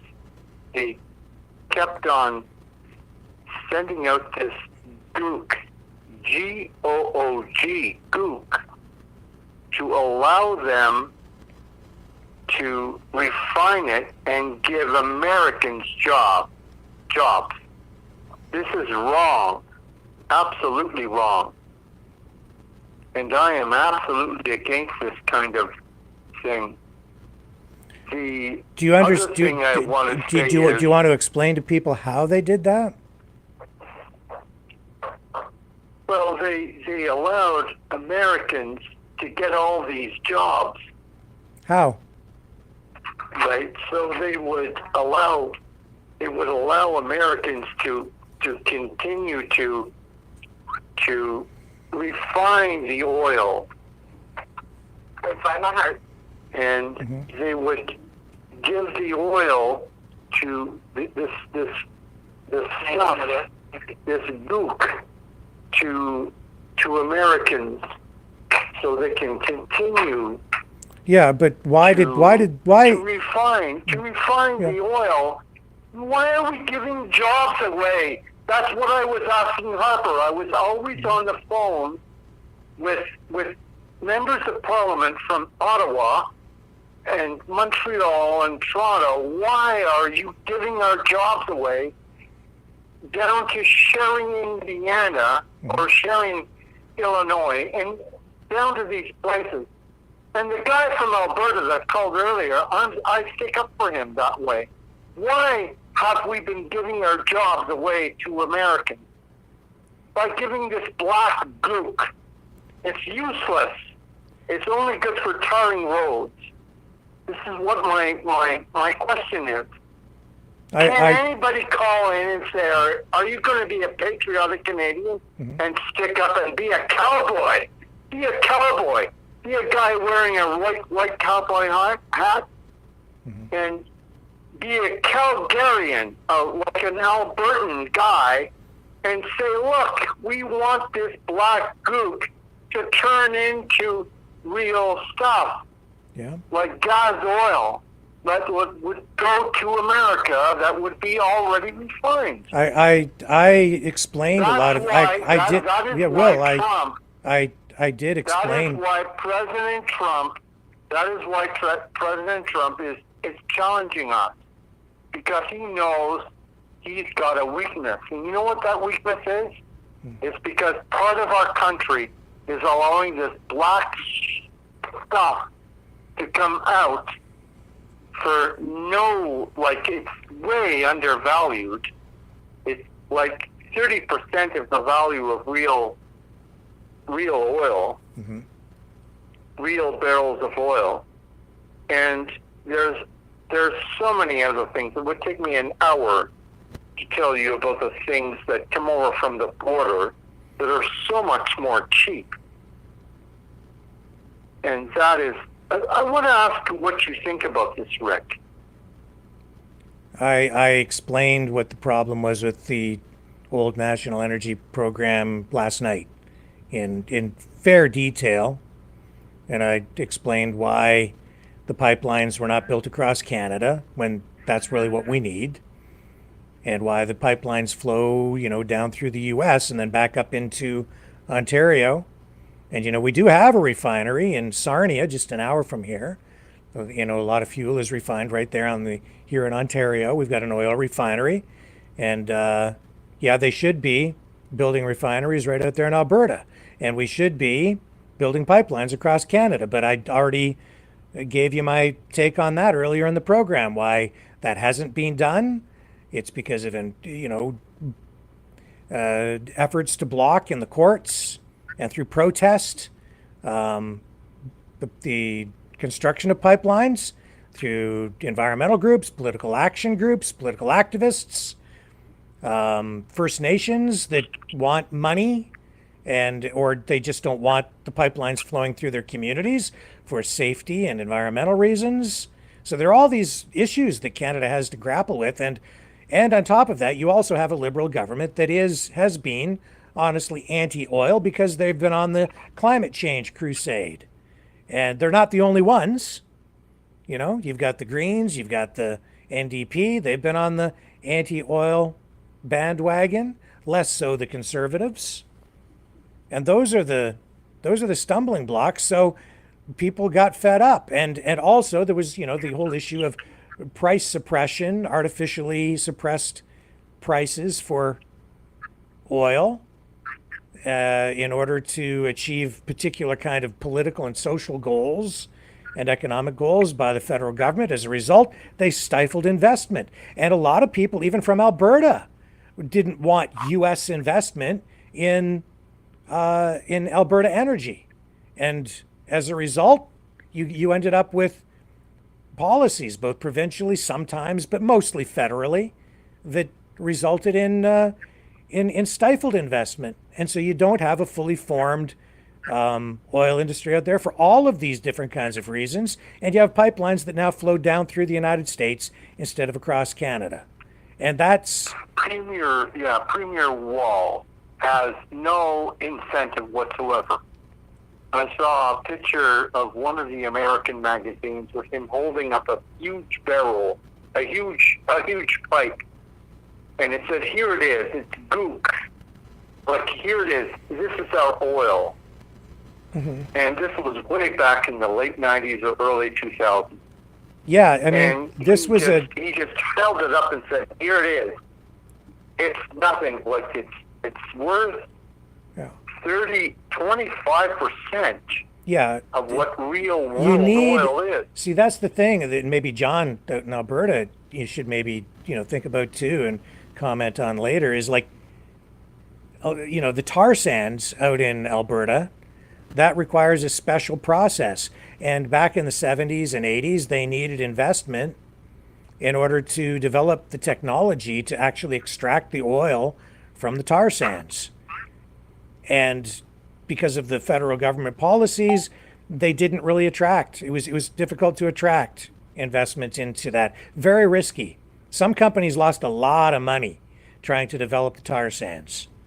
And because of the suppressed prices, it's taken a long time to even get to the point where we're getting what we get out of there. And if world oil prices fall below a certain level, it's not even worth extracting the oil from the tar sands. So you need prices at a certain level. It's a complex issue. It's more complicated than just blaming all of the rest of Canada, or just blaming Alberta, or just blaming Danielle Smith. This is a complicated thing. The issue at hand right now is not even just about oil. It's about a 25% across the board tariff. I don't think people are maybe even understanding what a tariff is. Like, I do understand what that means. Yeah. But the thing is, why can we not get the... And please, explain it to the other people, because I think a lot of people don't even really understand what a tariff is, which is why they're allowing this argument to be flipped upside down, or not even the argument, but the crisis to be flipped upside down for political purposes, just to again just blame Trudeau and whatever Canadian politician is on on the target for the day. But this is a very serious issue, and in this case, it threatens the entire country. And so I think that it's time to just, for this particular issue, not make it partisan, not make it a liberal thing or a conservative thing or an NDP thing, and not just a Justin Trudeau thing. This is not Justin Trudeau's trade war on the States. It's the opposite. This is Donald Trump's trade war on Canada. Period. I understand. Yes, but the thing is, we've got to get this oil moved from Alberta, okay? Yeah. Refined with an EV. Sure, and those are longer. Those I agree. I agree. Moved to BC and moved across the country. I agree. And tell Legault and tell les séparatistes, les maudits séparatistes dans le monde, something. Get the oil moved, and this will, so we can get it out to the world market. Sure, and we can do that, but that's going to take time. The problem at hand right now is we have an immediate problem, and that's the threat of the tariff. And it doesn't apply just to oil and gas; it applies to everything.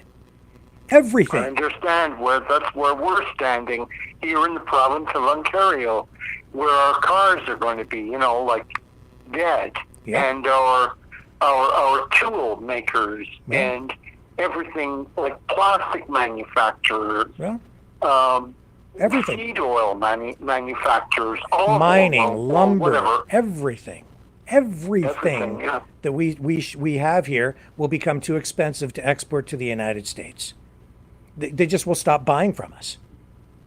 But why does he so go against the leadership of conservatism in Canada? Why is he going against Poilievre? What about him? Well, I mean, why is he going against somebody like? I mean, I know I've come before. I'm believing a lot more in what's his name, Max Bernier, by far. But why is he coming against our conservative leader, who's just like him ideologically? Why is he coming against him and saying, "Well, he probably won't even win"? What do you mean he won't win? He will win. Mm-hmm. Because he's got another agenda. There's something else going on, and it's well, not. There's where my question returns to you. Mm-hmm. Is Trump really WEF? That's what my question is. Let that stay with you, and let that remain with you, and let us go on thinking. Maybe this guy isn't totally America first. He's not. Maybe he is WEF I don't think first. he is. I think I told you the other night. I think that to some degree we've been duped. I'm hoping I'm wrong. The proof will be in the pudding. We'll see. I think we're going to find out pretty quick. I mean, who the hell ever thought that Trump would come up here and attack Canada with this? No mention of this until after he was elected. So this comes out of left field. Will we be the same way if Poilievre or, say, for instance, Monsieur Bernier, he wins? Like the thing is, Alberta is very important. Yeah. And if they separate and go to the United States, that means we're going to have the right to go across there. We're going to only be able to use the Trans-Canada Highway and not get off of it. Get right across. That's crazy. It splits the country in half. I know. This is nuts. But it could happen, and this is ultimately what it comes down to. This is the actual effect that it's having. It's threatening Canadian unity. This is fueling separatist sentiments. This is driving the separatist movements within Canada. This is not about energy. This is not just about trade. This is about destabilizing the whole country in order to achieve, we don't know exactly what yet. And as I said, so what you've got going on is you have Trump threatening a 25% tariff across the board. That's creating destabilization within the country. You already have one premier who's broken ranks, who's so afraid. People are like, she's got more cojones than anybody. No, she doesn't. She's afraid. She looked frazzled in that video the other day. So she goes down to Mar-a-Lago to suck up to Trump because she's petrified of what's coming. That's why she's there. She's not there because she's strong. She's there because she's afraid. Maybe rightly so, maybe not. But regardless, now you have one premier split, okay? Quebec, they're not going to be too hard to split off in their own way. But regardless, now you've got the oil-rich, the oil province ready to almost separate, and he hasn't even done anything yet other than just say this. Now, where does that leave us? Okay, that's just really, I think, the beginning of much more to come after that. You see a similar kind of thing going on even in Greenland right now. Just by doing what he's done, you actually are now having the people up there, he's fueling a separatist movement in Greenland. I was watching videos out of there, and Russia is actually capitalizing on that for, I would say, propagandistic purposes. I'm seeing a lot of coverage out of Russia on that. So where's it going to go? It's just, I don't know, man, but it's like there's something else going on. It isn't just, after all this, now you've also got this immigration stuff going on, and I look at what's happening. This is a threat to Canada as well. Well, there is something else. Yeah, because definitely something else going on. It has to do with the World Economic Forum, I believe. They're using Trump. If he does not know this, it is because they are using him to break this country up. Why? Because they know that they have an agenda for Canada. If they can't have Trudeau in, if they can't have whoever in, if they can't have that green agenda going on, lady from Connecticut. Yeah, let me just put you just pause for just yeah. Let me just pause for a moment. You have the 25% tariff threat. That's creating a rift in the country. Separatist movements ramping up. This is something that's been done. This is actually very Russian in orientation and strategy. Now, on top of that, starting within days, the biggest mass deportation project ever in American history, one of the biggest in the world potentially in history, about to take effect. We just played you a clip about it. Here's a story on NBC about what migrants are doing because they're trying to figure out ways to protect themselves. The RCMP here in Canada has been talking about this. They see this as a grave security risk for Canada. It's potentially destabilizing. We could have millions of asylum seekers on our border within days or weeks. And how are we going to cope with that? We won't have the resources to take these people in. That issue also will fuel massive division within our country. Even if we only have thousands of asylum seekers show up here, running away from Trump's deportation forces. And this is going to happen. We're going to get people coming here trying to escape whatever wrath is awaiting them in the days ahead in the United States. The RCMP knows it. They've been trying to prepare for it. What their plan is, they haven't really revealed to any great degree, but they know it's coming. So you're going to get people fighting over, should we allow these people in or not? And immigration is already one of the biggest issues. And it just seems to me like some people planned this whole thing out well in advance.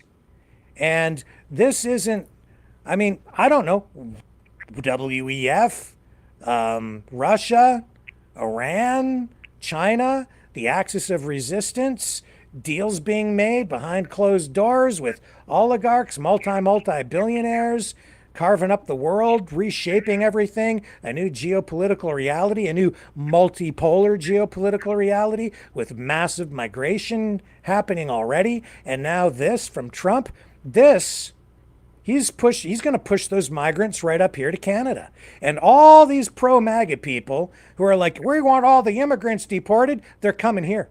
Okay? So, hey, MAGA people, Maple MAGA people, you're going to have to figure out what you're going to want to do. Do you want to let them in, or where the hell are they supposed to go? Because when they show up on the border, Trump don't care.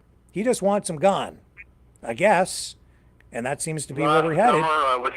I was telling people, look up all and down these beautiful parks that we have here. There are going to be tents here all over metropolitan Toronto, metropolitan Ottawa, Montreal, all over. They will be here. And why do you think he wants a fortified border? Why do you think he wants a fortified border here in Canada? He wants border security ramped up because when he pushes all the immigrants into Canada, he don't want them coming back. Yeah, and that's what I was telling everybody around me. I was saying there are going to be tents everywhere. And if you think that your house is going to be safe, you better think twice, 3 times, and 4 times and more about it. So, I was telling them all about it, and they still think, oh, you know, they're in another universe, you know. And there was one particular pastor from Idaho who originally comes from a southern state, and he said, "This is judgment upon our land." These things are because of the moralistic judgment upon our land. I'd like to reach out to my brother. If his name is John, God bless him. In Alberta, I want to send my love of Jesus Christ toward him and say, in Jesus' name, I bless him and his family.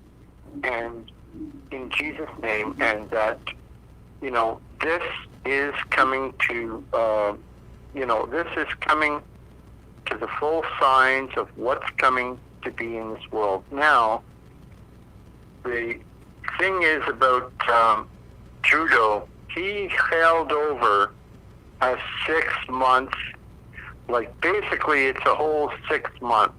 It's way up until next fall, until the 21st of October. He has the right to rule across this country. He's going to keep it going and going and going. And it is all going to be too late. The Liberal Party of Canada, they've opened up everybody to come in to vote who are from not even this country. They can come in and vote here in the Liberal Party for their next leader.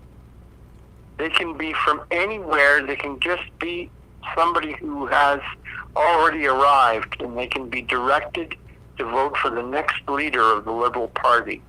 That's true. What do you think if the Conservative Party of Canada ever did something like that? What are your opinions about that? Well, I think I don't agree with the policy that the Liberal Party has, where they allow people who are not even Canadian citizens to participate and vote in their leadership process, selection process. I don't think that makes any sense. Canadian citizens should be involved in the selection of the leader, and whoever is selected as the next leader, and that is going to happen by early spring, that person will become the next prime minister, unless this legal challenge from the JCCF is successful and prorogation is disallowed on a legal basis, and at which point we would go back to Parliament, and then I think we would be into a confidence vote. And at that point, with the way everything has gone down, I would be very surprised if Trudeau were able to survive that, and or the Liberal government. So they would fall at that point, and then the prime minister, who doesn't serve at the pleasure of the province, they serve at the pleasure of the people, and then he would have to go to the crown, to the governor general, and dissolve parliament, and we go into an election, and that's the way it would work. And I think that is possible, but I don't know where the legal challenge from the JCCF will actually end up. Is prorogation legal? It's it hasn't been used too many times. I can only think of about maybe 4 times in history when prorogation has been used, maybe probably more that I'm just not aware of, but we'll see. That we need some more legal precedent around this set so that we understand what the, as the lawyer just explained, what the actual limitations are on prorogation, which I think a lot of people don't really understand. And prorogation does not give Trudeau almighty overall power. He can do whatever he wants. He's ruling over the land. Quite the opposite. It just kind of, he has limited power, and while Parliament is prorogued, you can't move anything through Parliament. Everything is basically at a standstill it's on a pause, allowing for government to sort of catch its breath, reset, because things have become chaotic, and that's what he's trying to use it for, and for political purposes. So we'll see what the court rules. Is it proper in this case, and maybe not? As we are under attack from our best friend, yes, the United States of America, do you think that it is possible that Trudeau can just tagline the whole country and stay in power through this prorogation and continue the torture upon the country with open borders to Trump setting everything to come north? What do you think about this? I'm not sure where it's going to head. We're going to find out within weeks. And I think we're going to find a whole lot more by like Tuesday, Wednesday of this week where things are going to head. Well, look ahead. What I'm asking you to do is look ahead. I mean, the guy hasn't left power. He's still the effing PM. Yeah. Go think. The guy prorogued Parliament. Yeah. We're still Alberta, British Columbia, Manitoba, Alberta, all these different, like Ontario, Quebec, the Maritimes are still under this dictatorship. We're under a dictatorship when we are prorogued. We can't do an absolute non-confidence vote and call an election according to our Constitution. So is he abusing the Constitution of the country? That's what the legal challenge is all about. And it's is he using this process legally, properly, or improper? And we'll find out. And this will then set a legal precedent for something that hasn't been used too many times. This is not unprecedented. It has happened before. We've had other prime ministers. I'm trying to think of which ones. I think Harper used it. A couple of others have used it as well. Yeah. But, and shortly after, you ended up with elections. It's not like, people use the word dictator, but they throw it around very loosely. Canada is not a dictatorship. You want to find out what a dictatorship is? You don't really want to find out. We've got problems. We've got problems, but this is not a dictatorship. And Trudeau's, I'm no fan of Trudeau. Don't get me wrong. But let's not tear down the whole country just because people have demonized to such a level the worst prime minister in Canadian history. He's that bad, but I don't want to lose the whole country because people hate this guy so much that they're so blinded by hate. They're willing to just take a blowtorch or a flamethrower to the Constitution and the entire country and just give up. This is ridiculous. The guy's almost gone. A little bit of patience will pay off. And stay calm. Don't get upset. if you get upset, you can't think straight. And we all need to think straight right now. Keep your feet planted on the ground and come up with a real strategy, and don't let this threat from Donald Trump divide us. And I'm hoping that Trump turns out to be okay. And I'm hoping that my fears surrounding this turn out to be unfounded, and that ultimately things turn out okay in the end, and that maybe there will be a positive outcome as a result of all this. And that's entirely possible. But right now, this seems like a very real thing, and we absolutely need to respond in kind. But that's where we're at, man. I just hope, and we'll find out in days. We're going to have a much better sense of where we're at by like even Monday, Tuesday. We're going to know. There are no fears of Canada being the 51st state. Why? Right now, it is because there is no way somebody like this, a Republican president, although maybe I'm wrong because he is on his his second term, right? Mm-hmm. Divided by someone else.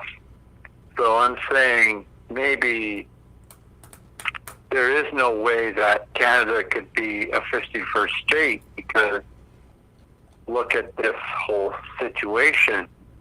Imagine 11 or 12 or 13 more constituencies being represented in their form of government, which is like they'd have so many constitutional seats that would represent the presidency that would be infinitely Democratic or Democrat Party instead of Republican.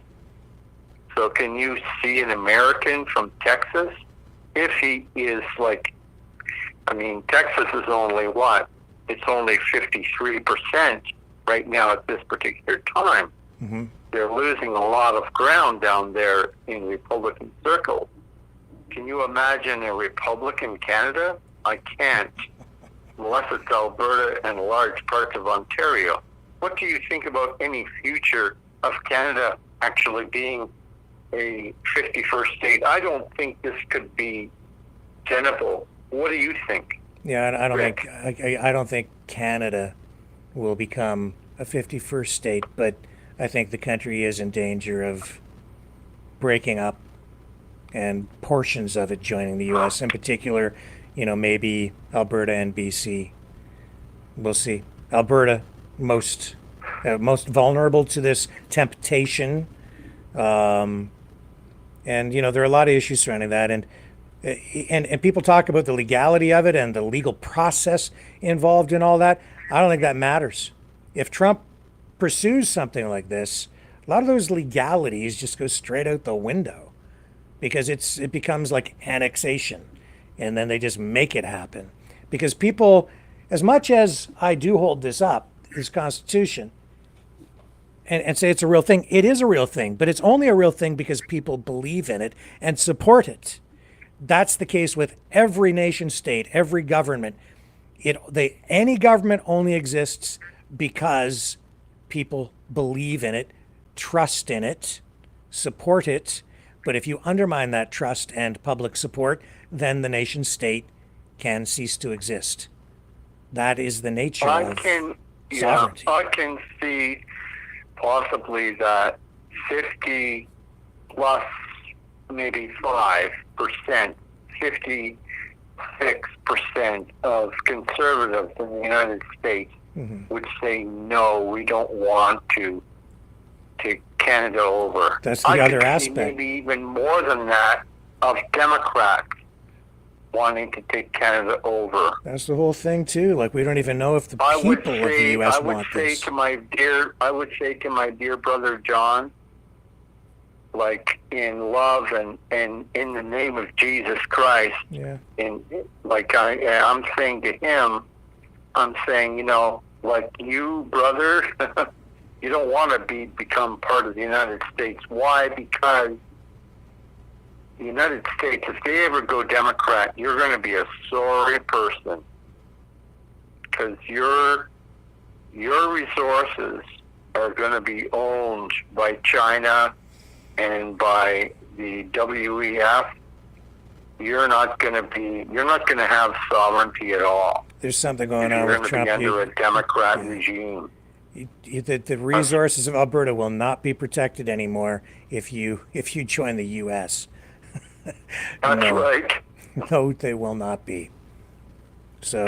But in this particular case where we are right now, we have to allow Alberta send their gas, oil, and send their gunk to a place where it can be, if they can't do it themselves, they have to refine it into real gas oil, into real, real stuff, so it can be marketed to the world. They can't do it, if they can't do it from Alberta, and stop listening to somebody like Stephen Harper or Trudeau, they've got to get it done here. Get that woman from Connecticut, that lady, that Green Party leader, get her out of there and get the oil done so it can be exported to world markets from Vancouver, from New Brunswick to the world. Okay, we are out of time, Will. We are out of time. We have to wrap up and close out the show. Okay, you have a great day. You too. Thank you very much for taking my call. Thank you. And you have a great day. God bless you. Look forward to the next call from you. You take care. Have a great night. Thank you very much. Bye-bye. Take care. Okay, folks, and with that, please like, share, subscribe. Subscribe on Rumble. Give us the thumbs up on YouTube and Rumble. Check us out on all the other social media platforms: CloudHub, Parler, Play TV, YouTube, Twitter, X, blah, blah, blah. Did I say CloudHub? Yeah, we're on all these other platforms now, too. We're growing over there, getting a lot of traction on Play TV, which is part of the Parler platform, which I actually kind of like. And you might want to check that out. They are back in business over there, which is more than we can say maybe for TikTok tomorrow, which may go dark, but I kind of doubt it. So we'll see what happens. Mañana. I will see you guys tomorrow, 7 p.m. Eastern. I'm going to leave you tonight, though, with this song of inspiration. Little heartfelt tune paying tribute to fathers and sons and the before times. This is a song called Rollin' Down Memory Lane by Maverick and the News Brothers. I'm going to share it with you now, and I'll have a lot more to share with you again tomorrow night on the flip side. Love you guys. Good night, Mavericks. He started with nothing, just metal and a dream. Wrenches in his hand, a vision so pristine. Day after day, he'd work till the stars shine, building a machine, one of a kind. Grease on his fingers, fire in his eyes. He'd smile at that engine like it was alive. He'd say, son, one day this will be yours. But I never knew how much it meant until he closed those doors. Now I'm rolling down memory lane behind the wheel of that old Mustang. Every shift, every turn I feel him near. The sound of that engine, it's my dad I hear. Built with pride with his hands and his heart. Every drive brings me back to the start. In this dream car, he's never too far. I remember my dad every time I start. He taught me to drive, not just on the road, but through life's twists and turns and heavy loads. Now when I hit the gas and the tires start to sing, it's like he's riding shotgun with the wind under our wings. He's there in the chrome, in the roar of the gears, his laughter in the echoes, his wisdom through the years. This car ain't just metal, it's a piece of his soul. And every mile I ride, I feel it whole. Now I'm rolling down memory lane behind the wheel of that old Mustang. Every shift, every turn I feel it near. The sound of that engine, it's my dad I hear, build with pride with his hands and his heart. Every drive brings me back to the start. In this dream car, he's never too far. I remember my dad every time I start.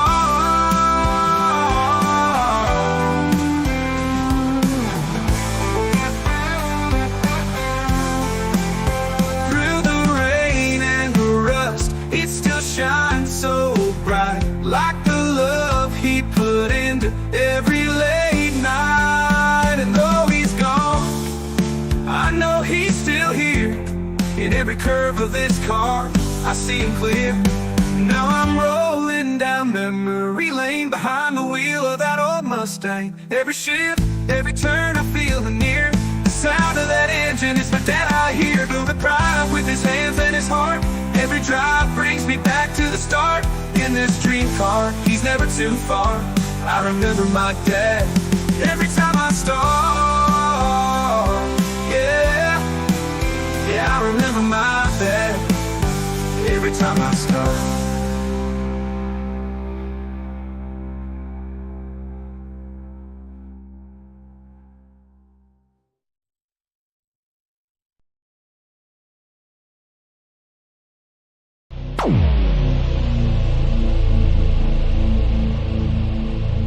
This has been a Maverick Multimedia production.